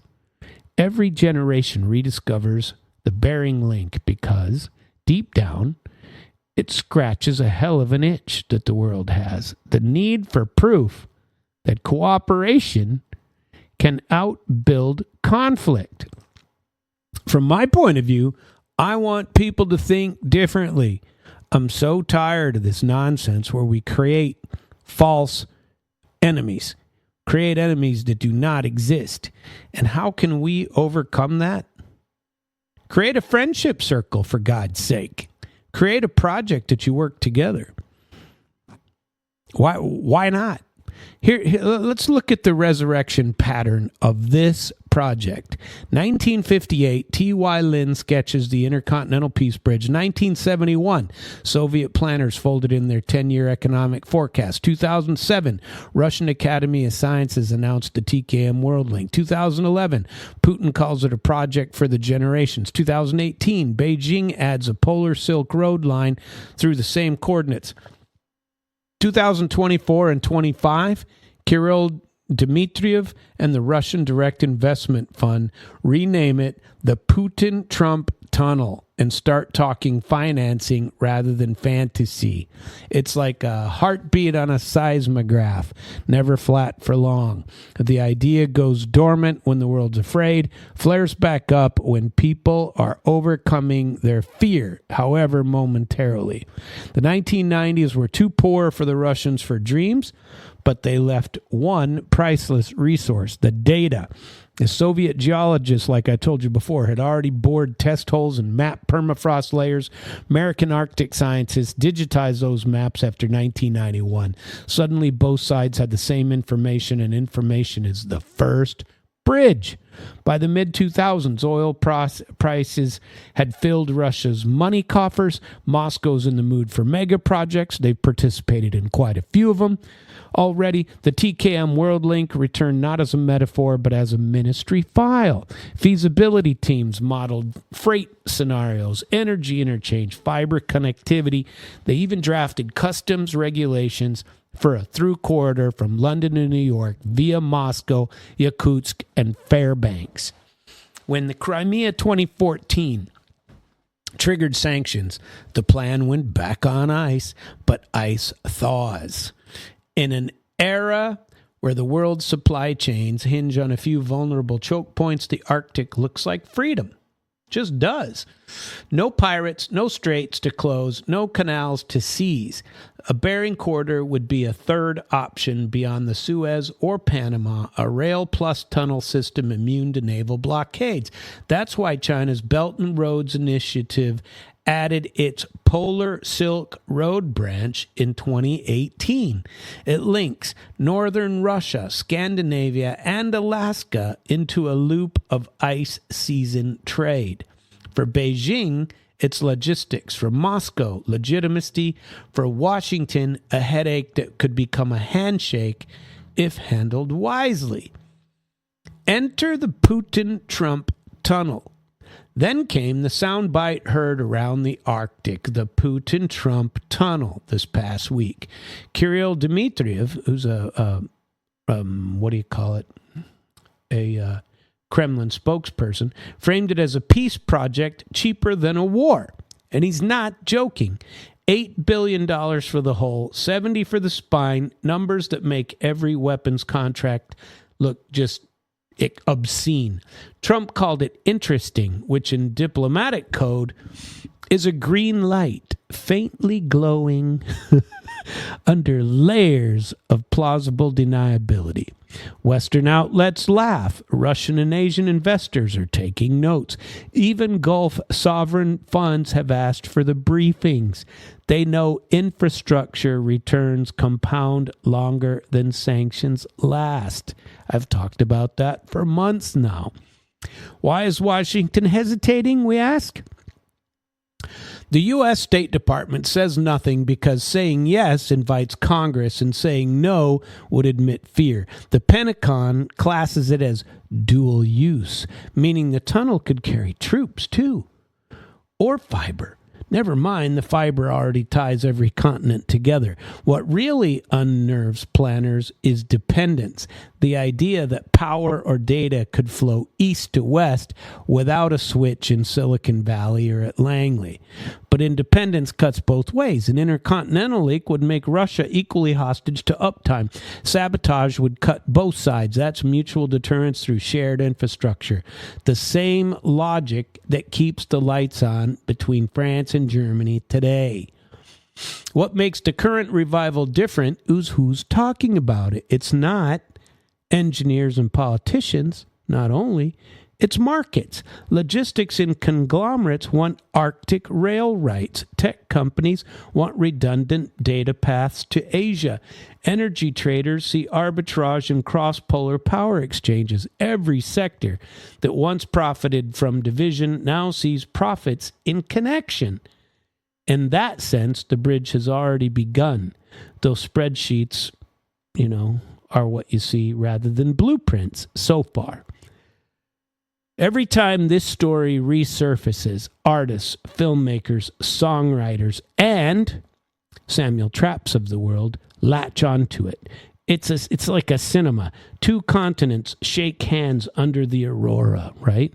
Under the aurora borealis. Wouldn't that be cool? It's anti-Cold War, the antidote to despair, to hating each other. It's nonsense. Even people who think it'll never happen keep rooting for the version of humanity that would build it. I tell you what, that's power no budget office can measure. When Russian television channels show the drawing renderings, sleek trains gliding under the ice, they call it the bridge that closes the circle of the earth. American late-night talk show hosts make jokes, but then admit that it looks cool. Between the laughter and, the longing lies the truth. We're all tired of distance. The coverage follows a 5-step loop. 1, announcement. 2, ridicule. 3, silence. 4, rediscovery. 5, respect. The Channel Tunnel went through the same gauntlet. So did the Panama Canal. So did the moon, by the way. Every project that redefines geography and history starts as a comedy and ends as commerce. The Bering Link is just waiting its turn, according to some. To Russia, the tunnel is more than engineering. It's an identity. The nation measured in time zones needs monuments that say we exist everywhere. For China, it's proof that belts and roads isn't limited to warm climates, just the global south. For India and the Gulf, it would be a chance to invest in neutrality, an asset no superpower would fully control. For the U.S., if it can think past its own fear, it's a reset button, a joint project that earns rather than spends. In the end, the symbolism is also practical. When you share concrete, you share risk. When you share risk, you share restraint. That is the calculus of peace. The Bering Strait has always been a mirror between two worlds. Indigenous peoples crossed it when it was land. Scientists and engineers could cross it now through data. And politicians may one day cross it again out of necessity. Ideas die when they stop being useful. This one keeps on living because it solves the same problem. How do we trade without trusting and trust without trading? The tunnel would answer by making trust a physical fact. So the bridge refuses to die because it belongs to the species, not to the countries.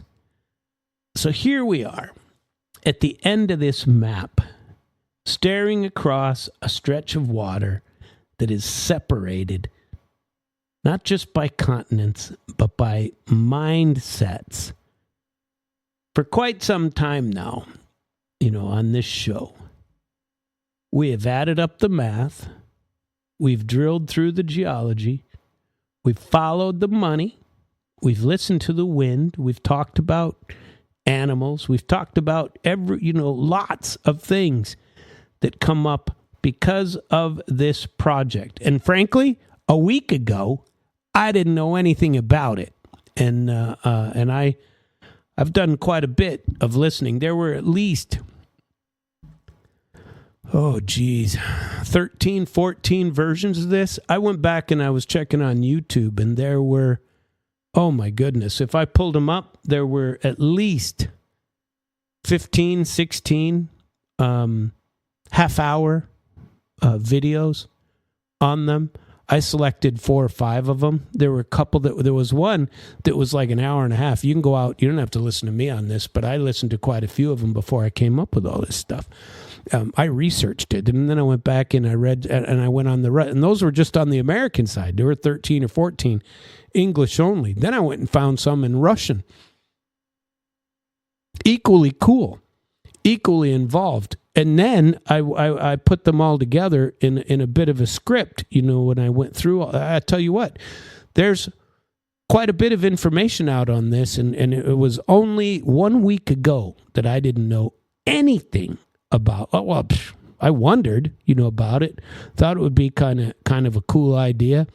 I remember, because I'm a history guy and I'm ancient history even. I was always into mammoths and mammoth ivory. I bought a mammoth ivory chess set when I was in Russia once, and probably one of the most depressing things I ever did. I paid, I don't remember, probably the most I've ever paid for, in Russia anyway, and certainly back in those times, and the guy wouldn't budge on the price. It was a beautiful black walnut, and then a lighter wood. I want to say it was pecan, but it was a beautiful board with drawers built right into it. And then Each of the chess pieces was cut out of mammoth ivory. Unbelievable gift, and it was so fantastic, hand-carved everything. And I've always been into the history on that, and I paid, I want to say like $600 for it, something like that.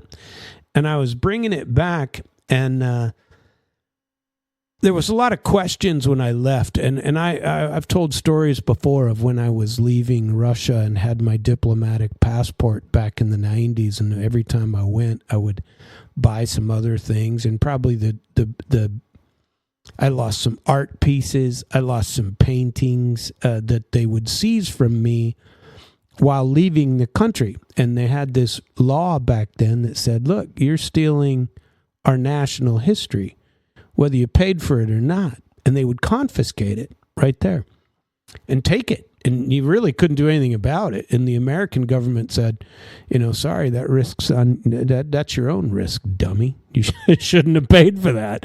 And I bought, everybody knows, I think, what Matryoshka dolls are. And, they're the nesting dolls, and I bought 2 sets, 40 dolls in each one. Those things stood about, 30 inches a piece, more than 2 feet tall, and each one, and they were fantastic, hand painted. I paid like $250, $300 a piece for them. Both of them taken in the airport from me. And they said, no, those are national heirlooms, and you're not taking them. And I argued with them. I said, man, these things are everywhere. They said, not these. And well, they were they were right. You couldn't. Not those. Those were, remember me giving a story about, now I forget the name of the town off the top of my head. Anyway, wasn't long ago. It was when I was in Russia this last time back in September that I went to, I forget the name. I'm depressed now that I don't remember the name, but they took those from me. And so when they took my mammoth ivory, and I've deviated somewhat here with my own stupid war stories, but what I did get back home with, and then I was an idiot when I came back into the airport. I flew into Dulles Airport, and I had to go through customs there. And usually we didn't have to go through customs because we were diplomatic passport holders. And so when we flew back, for some reason, we got routed through the customs. And we normally didn't, not with a diplomatic passport. But I was coming through, and the customs officer stopped me. He said, you can't have that. I said, why not? He said, because it's ivory. And I said, he goes, you can't import ivory. I said, that's not true. I said, I can't import elephant ivory. Those are mammoths. They're already extinct. So I can have that. And so this board, which was alternating, it was so beautiful, it was unbelievable. I paid like $600-$700 for it. This guy offered me 10 times the money for it, and I gave it to him. I'm so depressed over that. And, stupid me. I'm thinking, oh, geez. And I wasn't ever intending to sell it. And somebody offered me $6,000, and I took the money. And it was so stupid. Anyway, those are my own tales of woe that nobody needs to know. At any rate, back to the verdict on this visionary. Is it a visionary or is it an impossible pipe dream that you go through? I've always wondered about history. Everybody probably, if they've ever thought anything about the Eskimos and the Chukchi, which are the Russian version of the same peoples that populated that area.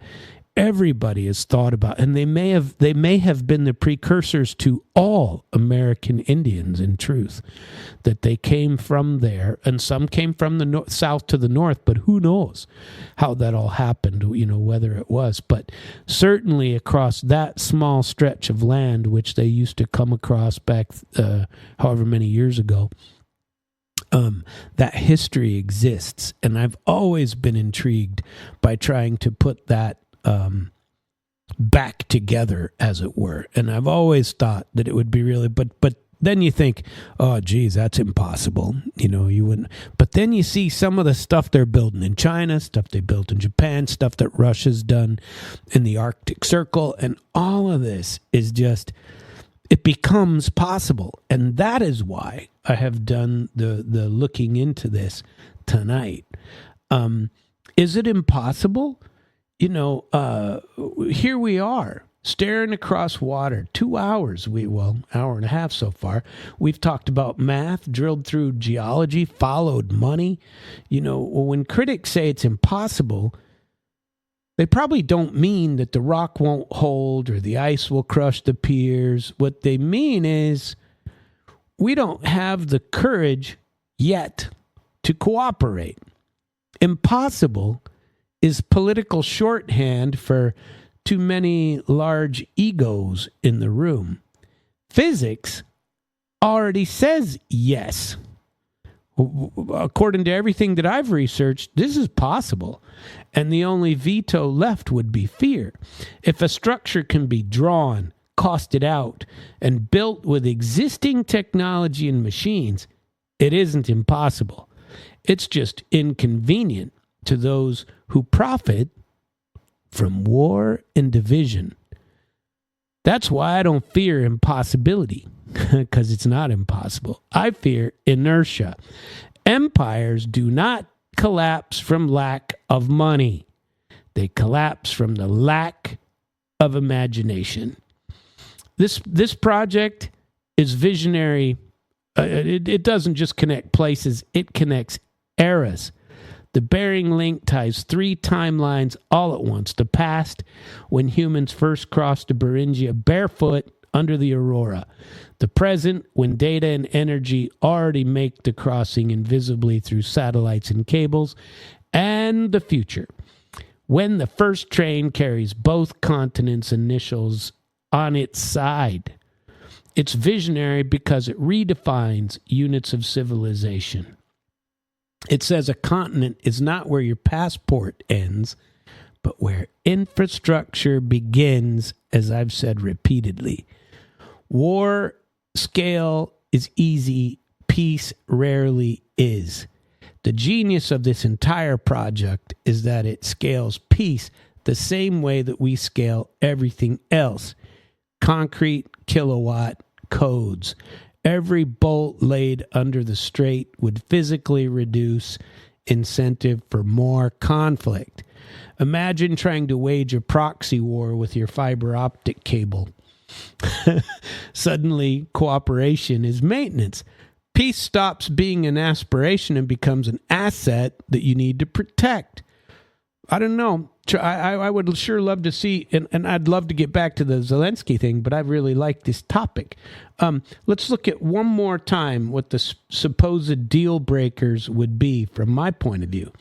Seismic risks, they're manageable. Look at Japan. Permafrost melt, they monitor and cool, just like Russia does in the Arctic Ocean. Cost, equivalent to a single year of wasted duplication in global logistics. Politics, fluid. Politics always look impossible until the money finds the right lobbyist. The real obstacle is not tectonic plates or balance sheets. It's psychological. We've trained ourselves to believe that distance equals safety. A tunnel says the opposite. Isolation is the most expensive illusion on Earth. In military language, to connect 2 fronts is to overextend. In civilization, it's to mature. The same corridor that terrifies generals would enrich traders, scientists, and citizens. If you can move electricity from Yakutsk to Anchorage, you can also move empathy. That would be a quiet revolution. Interdependence as a deterrent? Some call it naive. I call it arithmetic. The more shared systems you build, the fewer zero-sum games you create. Tell you what would be the moral ledger? Every century has one project that reveals what humanity values. For the 19th, it was railways. For the 20th, the atom bomb and the moon.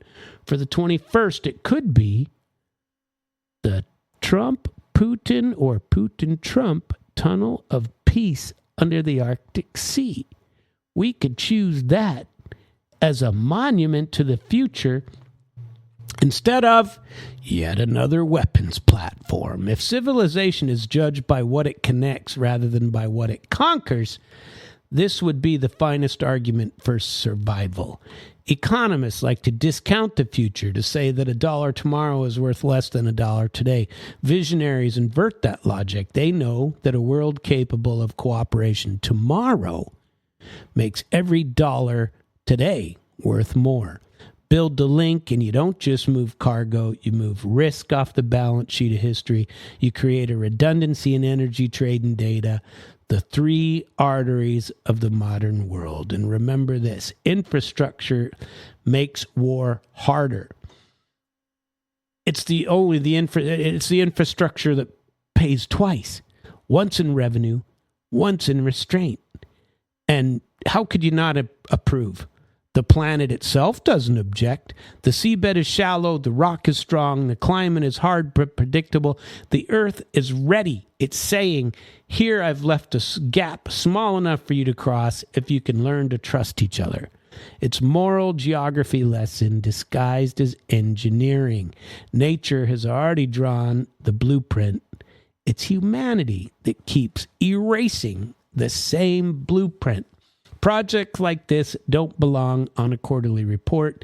They belong to our grandchildren. When the Panama Canal opened, few of its builders lived to see it completed.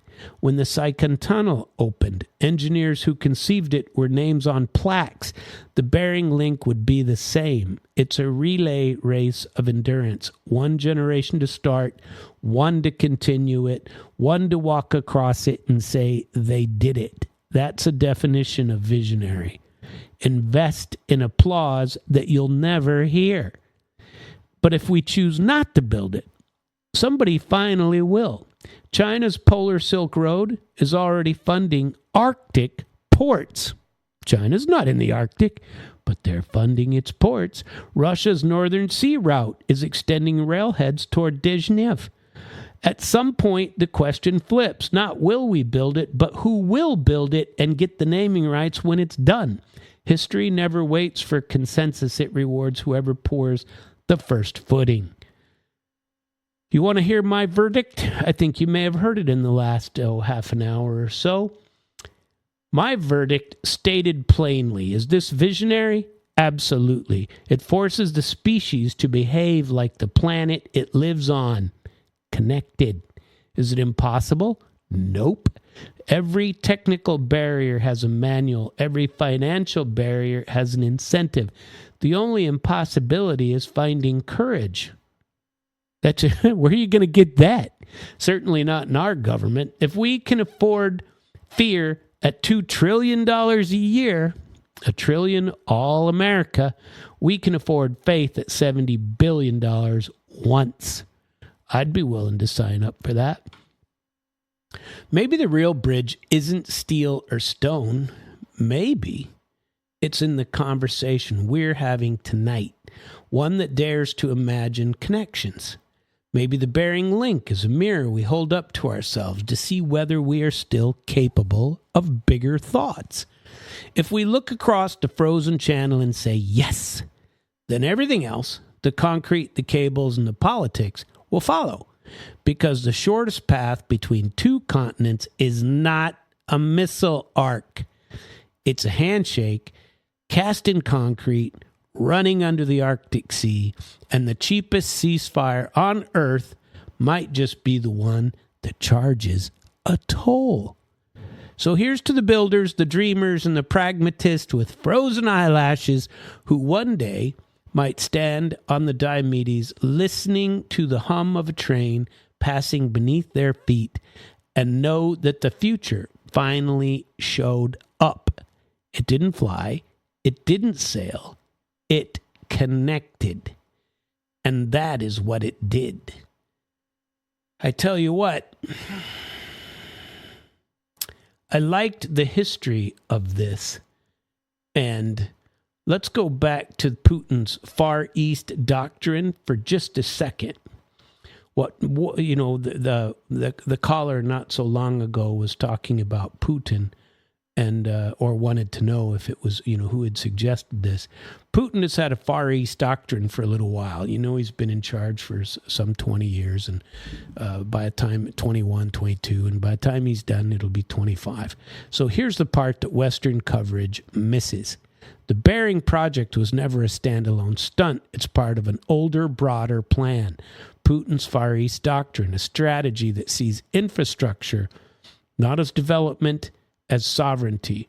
From the beginning of his presidency, Putin has looked east and he's seen two problems: emptiness and envy. Russia's European half had people, ports, prosperity. The Asian half had everything else: gas, oil, gold, nickel, rare earth, but no way to move it. Soviet Union had built railways toward Berlin. Putin wanted to build them toward Beijing, Seoul, and Tokyo.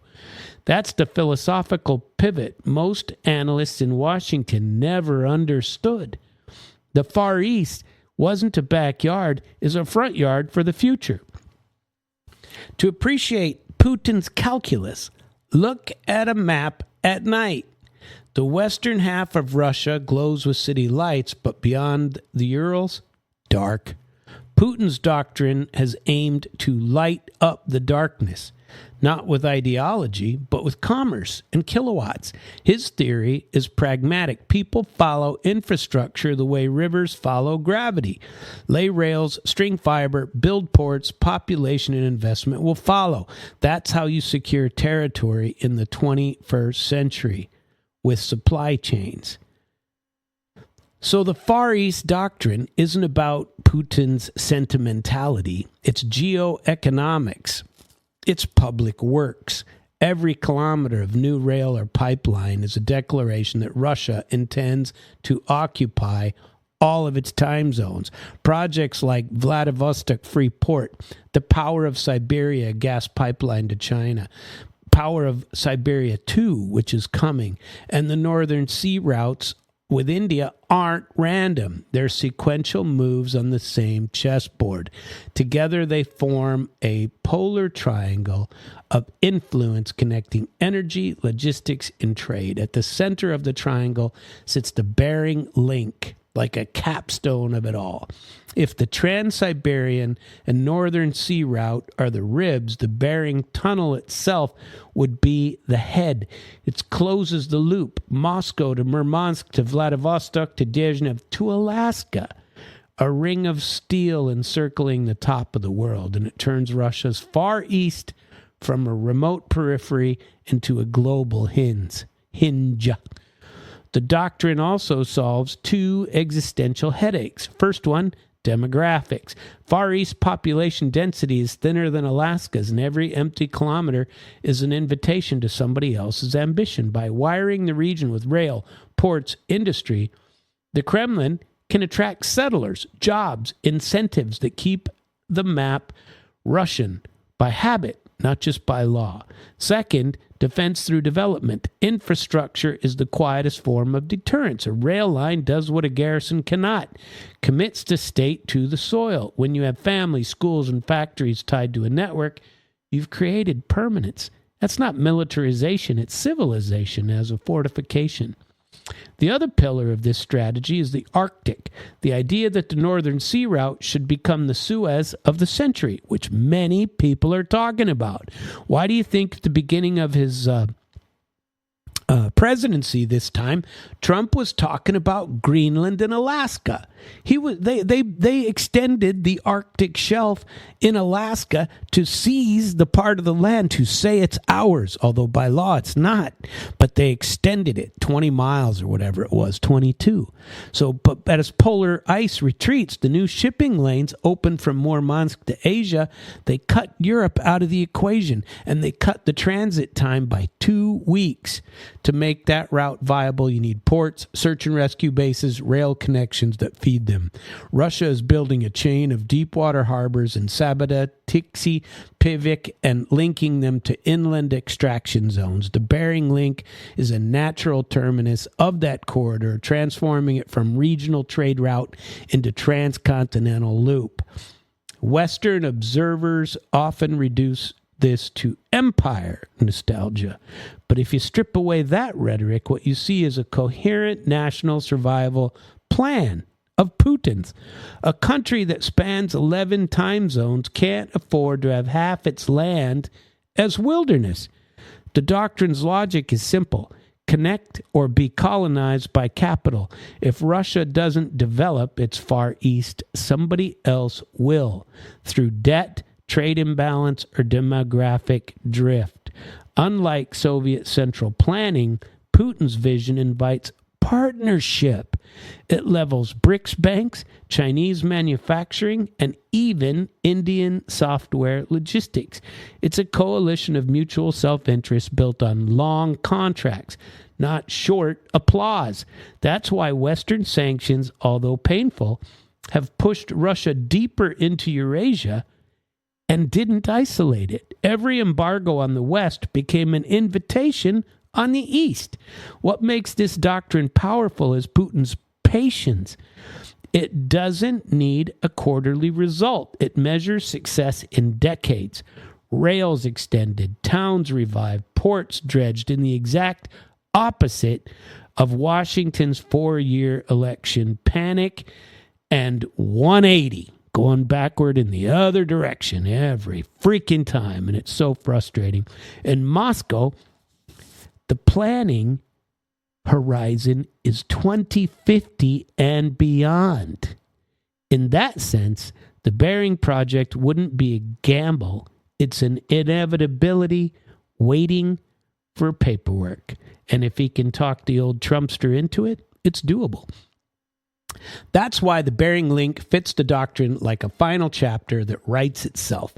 If it is completed, it would be the most visible symbol of the policy's success. The moment Russia's domestic connectivity literally crosses the last border, it would turn a doctrine into a demonstration. We've built to the end of the earth, and now we've built beyond it. The bridge or tunnel wouldn't just export mineral or energy, it would export confidence, a visual answer to every headline that gets to call Russia isolated. So when you hear the phrase, Putin's Far East doctrine, don't picture a map or a manifesto, picture rail lines going through permafrost, satellites guiding automated freight, port cranes under the northern lights, and someday, perhaps, a train emerging from under the sea. That's what sovereignty looks like in the modern world.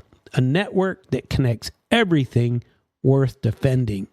The Bering Link is not a dream tacked onto a vision. It's an exclamation point at the end of it. And that, my friends, although there's a small section that I did want to talk about China's Silk Road and how the Polar Silk Road emerged as part of it, I wonder if I should go into that anyway. I think I will. You know what? I think I'm going to go for and put this in here. You can't talk about the Bering Project without talking about BRICS. The coalition that started as an acronym and turned into a revolution: Brazil, Russia, India, China, South Africa. I've talked about it many times before. It's bankers' shorthand for emerging markets. Now they're parallel operating system in the global economy, one that trades in its own currency, lends on its own terms, funds the kind of infrastructure the West ignores and no longer builds. I went through that several weeks ago. You should go back and listen to that if you're uncertain, because I tore that myth apart, a month or so ago, maybe a little longer. By the mid-2010s, BRICS had matured from symbolism to machinery. The new development bank, headquartered in Shanghai, is writing real checks, $30 billion for ports, rail, and power. The Asian Infrastructure Investment Bank, AIIB, followed, adding China's capital and India's demand to the same pot. Together, they form a kind of alternative IMF, one that doesn't preach austerity or attach a lecture to a loan. That is the institutional context in which the Bering link re-entered serious conversation. Because if you can fund it outside of the dollar, you can build it outside of Washington's permission slip. What if Russia built the first half to its own island? Wouldn't that be weird? Russia decides to build it out to its own island and go, come on, folks, meet us halfway here.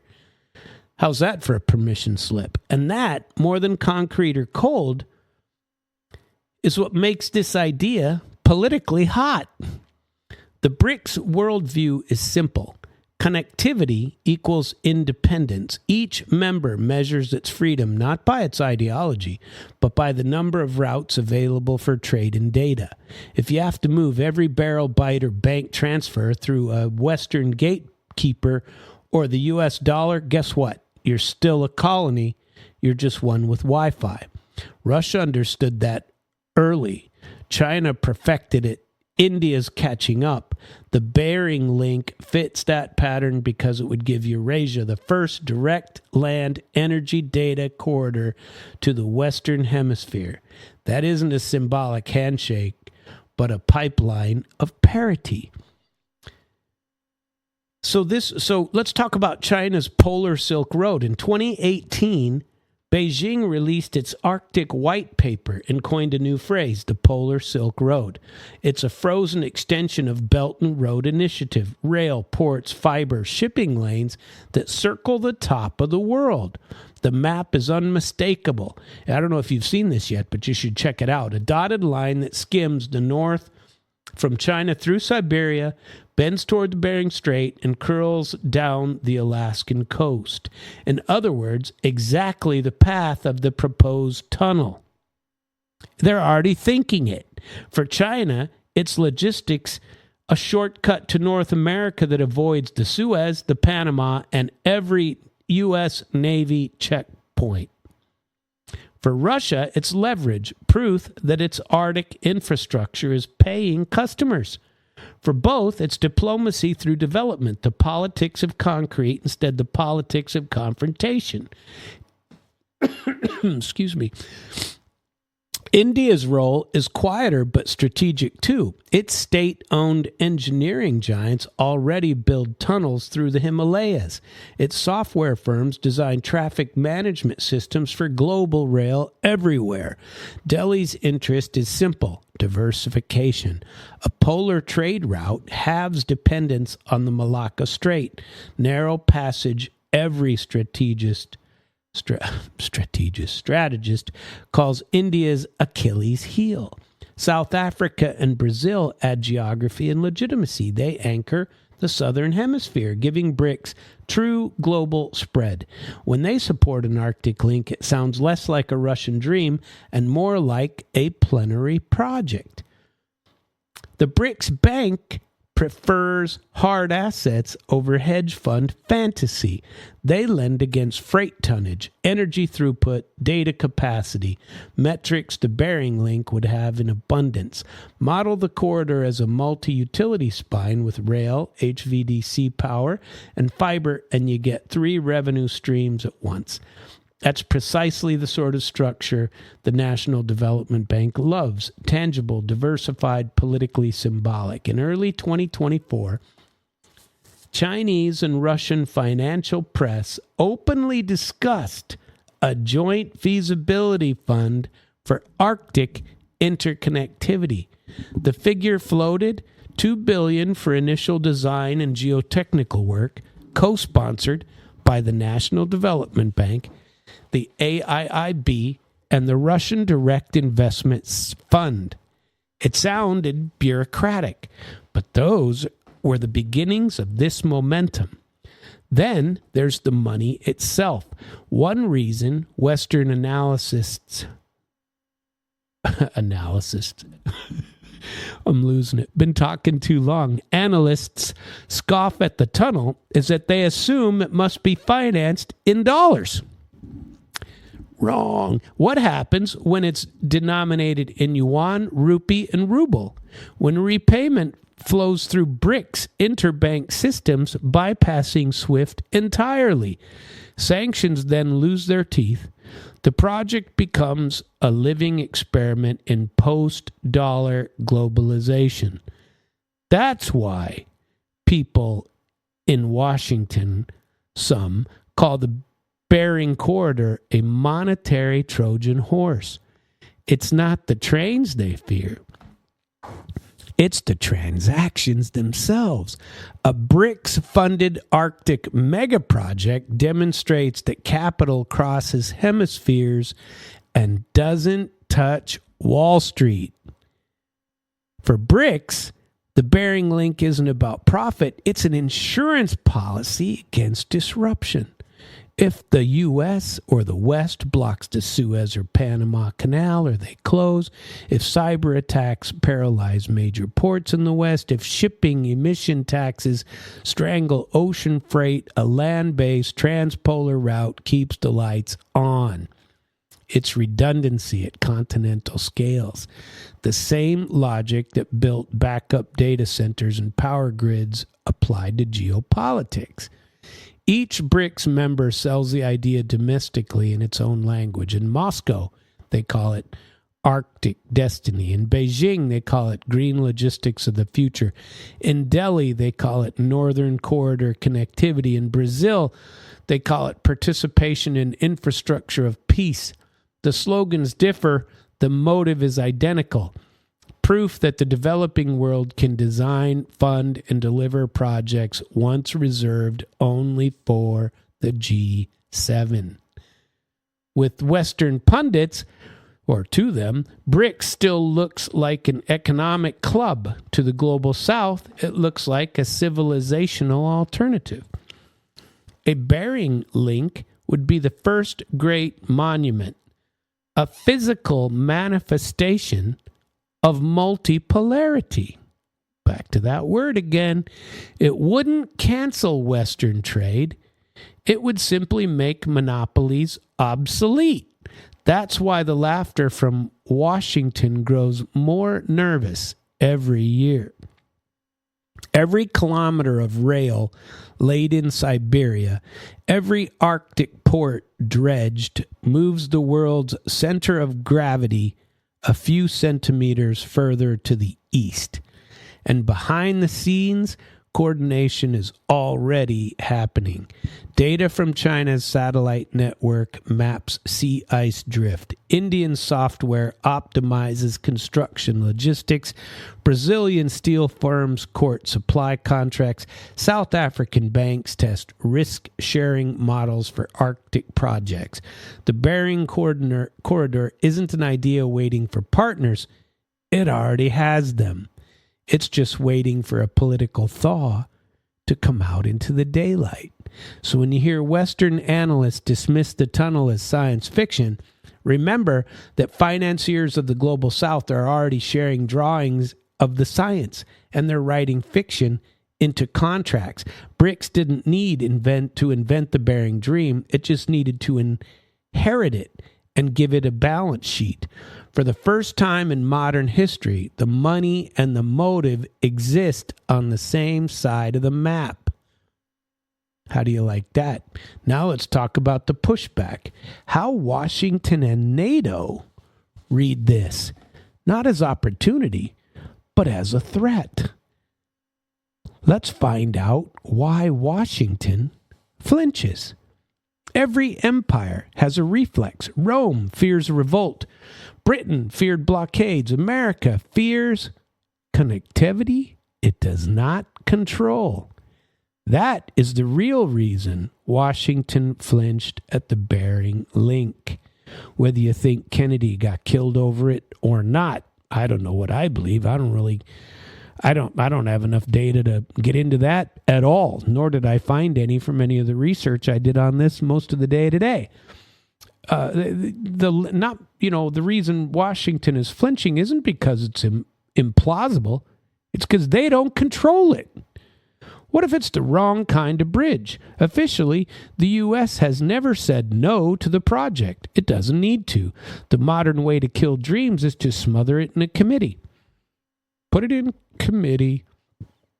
What do? You call for environmental review, jurisdictional study, security assessments that last, 20 years or until the next election cycle. You never have to reject a bridge.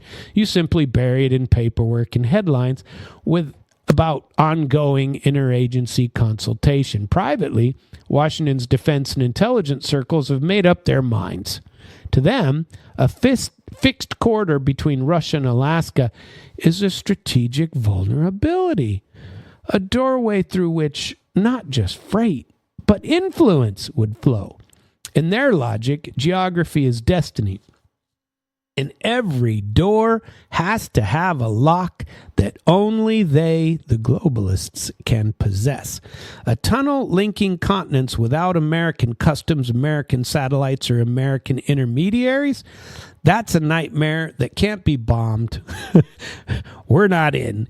Here's the key word that freezes every Pentagon briefing: dual use. Anything that can carry coal or copper can, in theory, also carry soldiers, right? A tunnel that moves fiber optic cable could also hide surveillance lines. A bridge that carries trains could, at least in imagination, carry a tank. Never mind that modern war travels at the speed of the internet, not locomotives. Once dual use enters a memo, no civilian agency would sign the next page. So the Bering Link is yet another phantom on the threat matrix. It's not officially hostile, but it's suspiciously too possible. And because the U.S. agency wants to be the one that underestimated Russia, the safest bureaucratic position is permanent hesitation. Washington's DNA still carries Cold War genes. Every map in every briefing room divides the world into us and them. The Bering Strait sits on the seam. During the 50s, radar stations of the DEW line, distance early warning, watched the sky for Soviet bombers flying over that exact latitude. Now, in the age of hypersonic missiles and orbital surveillance, the line is obsolete, but the fear is still there. To the security establishment, a tunnel under that old front feels like heresy, the physical undoing of deterrence. It doesn't matter that the Diomedes could host customs checkpoints and seismic monitors too. What matters is the symbolism. America's strategic map always depended on oceans as moats. A bridge turns a moat into a welcome mat, and that's not a metaphor they like. There's also economics, specifically the economics of defense. War industries need more frontiers. Peaceful connectivities shrinks those frontiers. When you connect Russia to North America by rail, you don't just shorten a shipping route, you shorten the supply chain of fear. And fear is a business with $1 trillion every year in America dividends. Imagine explaining to a defense contractor that a new era of stability will divert budgets into ports and tunnels instead of destroyers and drones. That's not a sales pitch. That's a shareholder revolt. So the same lobbyists who yell containment in Eastern Europe will quietly brief senators that the Arctic must remain strategically unpredictable. They'll use patriotic language, but what they're really protecting is profit by paralysis. Then comes the press, the megaphone of policy. Every few years when Russian or BRICS officials mention the tunnel, Western media performs the same ritual. Remember, step 1, ridicule Russia's crazy bridge idea to Alaska. Step 2, condescending, a bunch of eccentric, crazy dreams. Step 3, silence till the next headline shows up. The talking points write themselves. Insurmountable technical challenges, unstable partners, untenable climate, all designed to reassure readers that nothing transformative is happening while everything transformative happens elsewhere. But ridicule is a luxury for nations that aren't losing relevance. And that's the irony. The more Washington mocks, the more Beijing and Moscow build. While America's think tanks debate feasibility, Arctic rail lines, LNG terminals, and fiber conduits keep inching closer to Dezhnev, and laughter fades into static once the first excavator starts. And they've done tons of these projects. I've already told you about a lot of them. In the 20th century, control of oil meant power. In the 21st century, control of data does. A Beijing tunnel carrying fiber cables directly from Eurasia to North America would bypass the undersea networks monitored by the West. That's what really unsettles the intelligence community, a data artery immune to Western inspection. When you move terabits per second under the Arctic, sovereignty becomes bandwidth. American telecom firms know this too. Their quiet lobbying has little to do with espionage and everything to do with market share. A Russian, Chinese, Alaskan fiber trunk would compete with U.S. trans-Pacific lines and cut latency for Asia-Europe trade. That's billions in high-frequency trading profits relocated by simple geography. And in Washington, money disguised as security always wins the argument. There's another layer, energy interdependence. For Bering Corridor, that could transmit up to 10 gigawatts of power via HVDC cable, letting Russia's hydropower feed Alaska's grid and vice versa.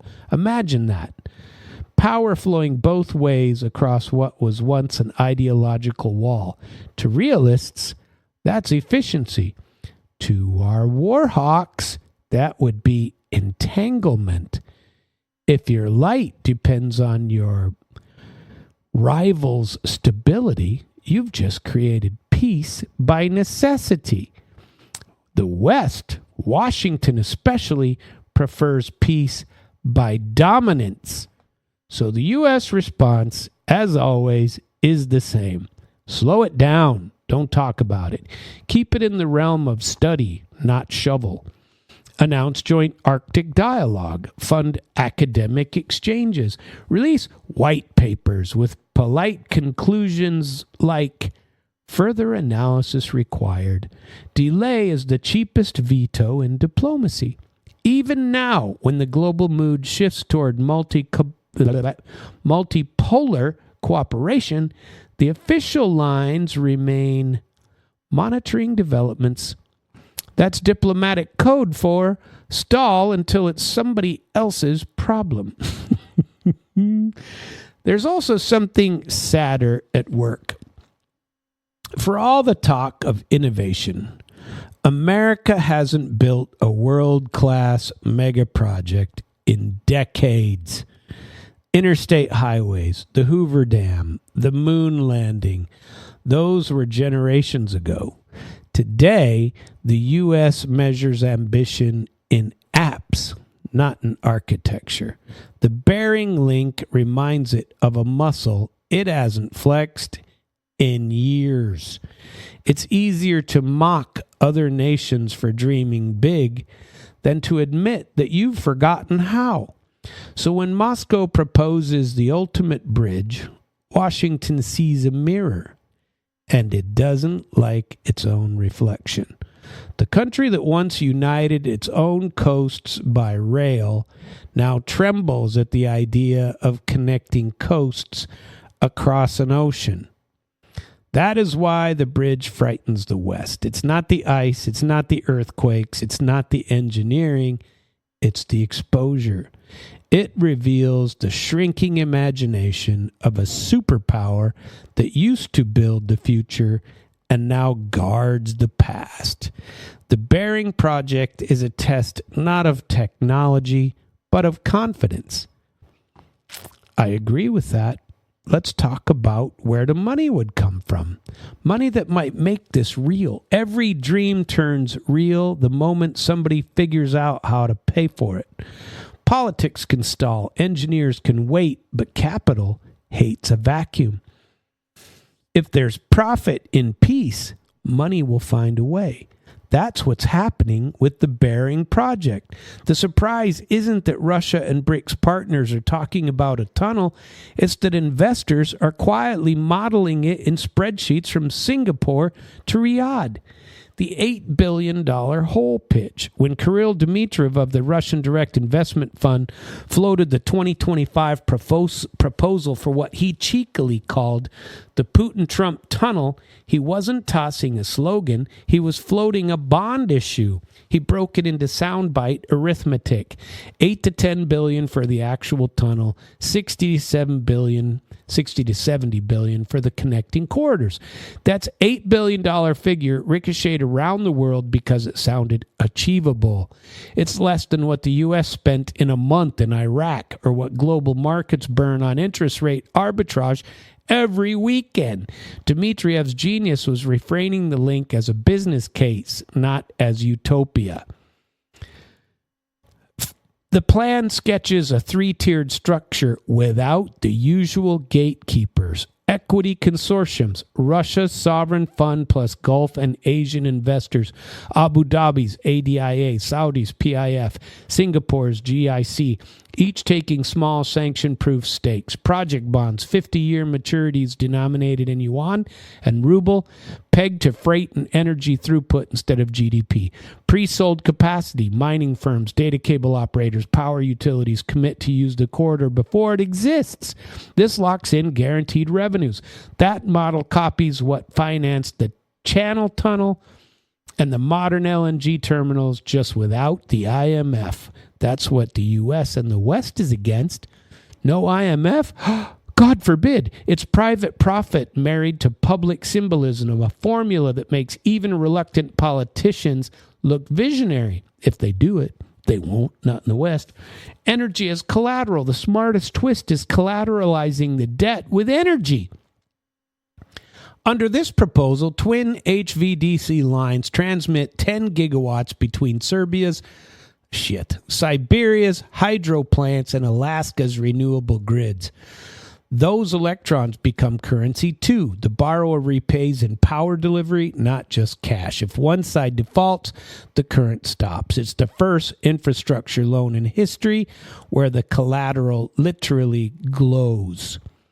Next comes fiber optics. Tech investors salivate over the idea of a polar latency shortcut, London to Tokyo in milliseconds fewer than any southern route.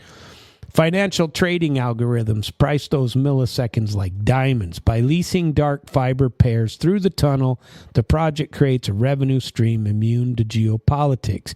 A cable doesn't care about ideology. For the financiers, the tunnel's biggest yield isn't in freight or data, it's in stability. A corridor tying two superpowers' economies together makes both more predictable, which lowers risk premiums all the way across Eurasia. The reduction in global borrowing cost is worth billions all by itself. Investors call it a peace dividend. Diplomats call it wishful thinking. Bond markets call it a line item. Here's the uncomfortable comparison. 1 week of modern warfare burns more cash than a year of Arctic excavation. For $8 billion, you can dig a hole, or you can fund 8 days of destruction and have nothing left but a headline.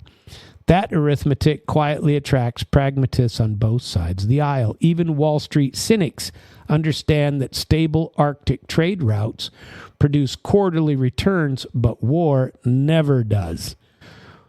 Unlike earlier attempts, this time feels a little bit different. This revival rides on sovereign wealth, not ideology. The money doesn't care who gets credit for it, only that the trains run on time and debt service is clear.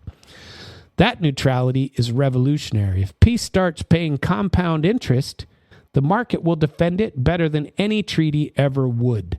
So yes, the tunnel would be expensive, but not out of reach. I tell you what, the Global South's silent vote beyond formal BRICS, dozens of developing nations now treat Russia's survival as a precedent. If Moscow can withstand sanctions and still build, so can they. That psychological shift has economic teeth. More governments are adopting mixed clearing systems, not just SWIFT. Settling trade in local currency baskets. The more that practice spreads, the less any one country can veto any global project. That is the long-term sanction workaround, the end of monopoly finance. So paradoxically, every sanctions package has been a construction loan in disguise for Russia. That's what I believe. We would talk about the Western media cycle, but unfortunately, I only have, I've gone just about as far as I can go on it, and I want to get to the end, to the wrap-up. And the Arctic chessboard is something that is, wow, something that everybody should be aware of. I researched a little bit of that, too. Let's talk about the final equation, shall we? And why I think this equation might put this all together. Man, hang on a second. I've gone too far. I've outpaged myself. So let's do the mathematics of courage. 70 billion.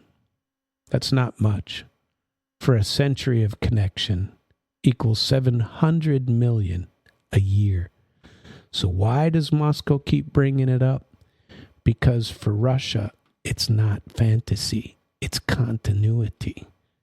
So what's the choice for America? For the U.S., this is a mirror test. Can it look at a global project led by others and still choose to participate rather than obstruct?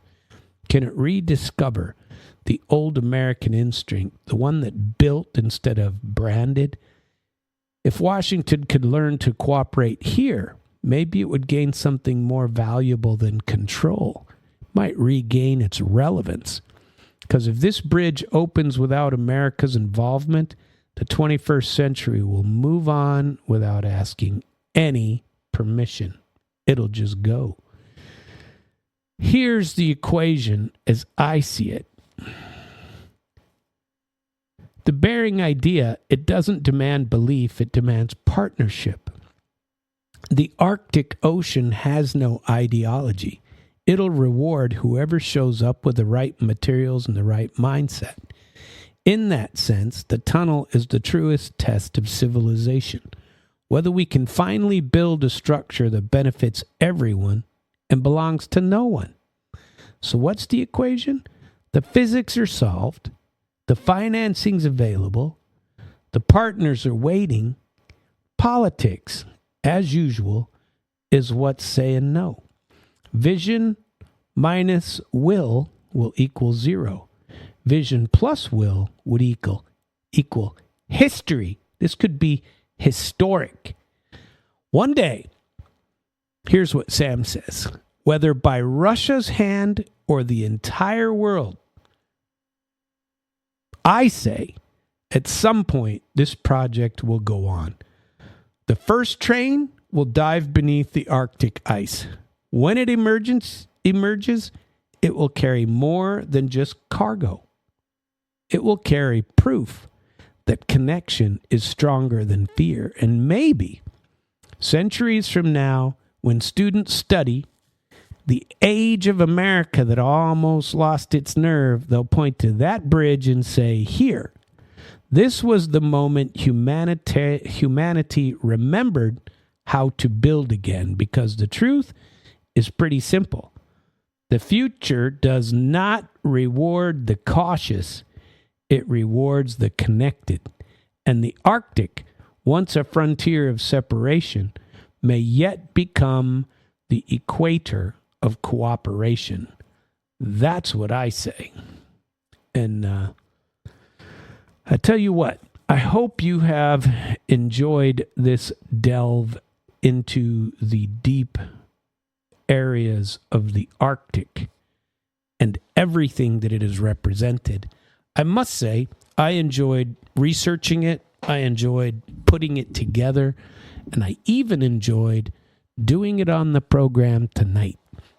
In fact, I have written a draft already in Russian of an article that I hope to get published on this same topic from the crazy American who submits articles to Russian newspapers. I've only had one published so far, but I'm hoping for a second. I've only submitted 3. So 1 out of 3, not too shabby. I'm going to send another one, and we'll see if it will happen. And hope I've enjoyed this. I think it's got a lot of history to it, and I hope that I have helped you understand a little bit better what we as Americans and as the West are foregoing and cooperating with the rest of the world. I spoke a little bit about the Z-Man, and we'll get more into that tomorrow night.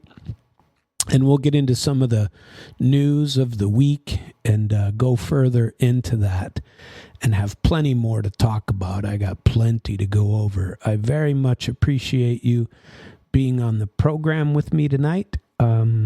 You can listen to all my past episodes at internationalflavor.com, and I hope you do.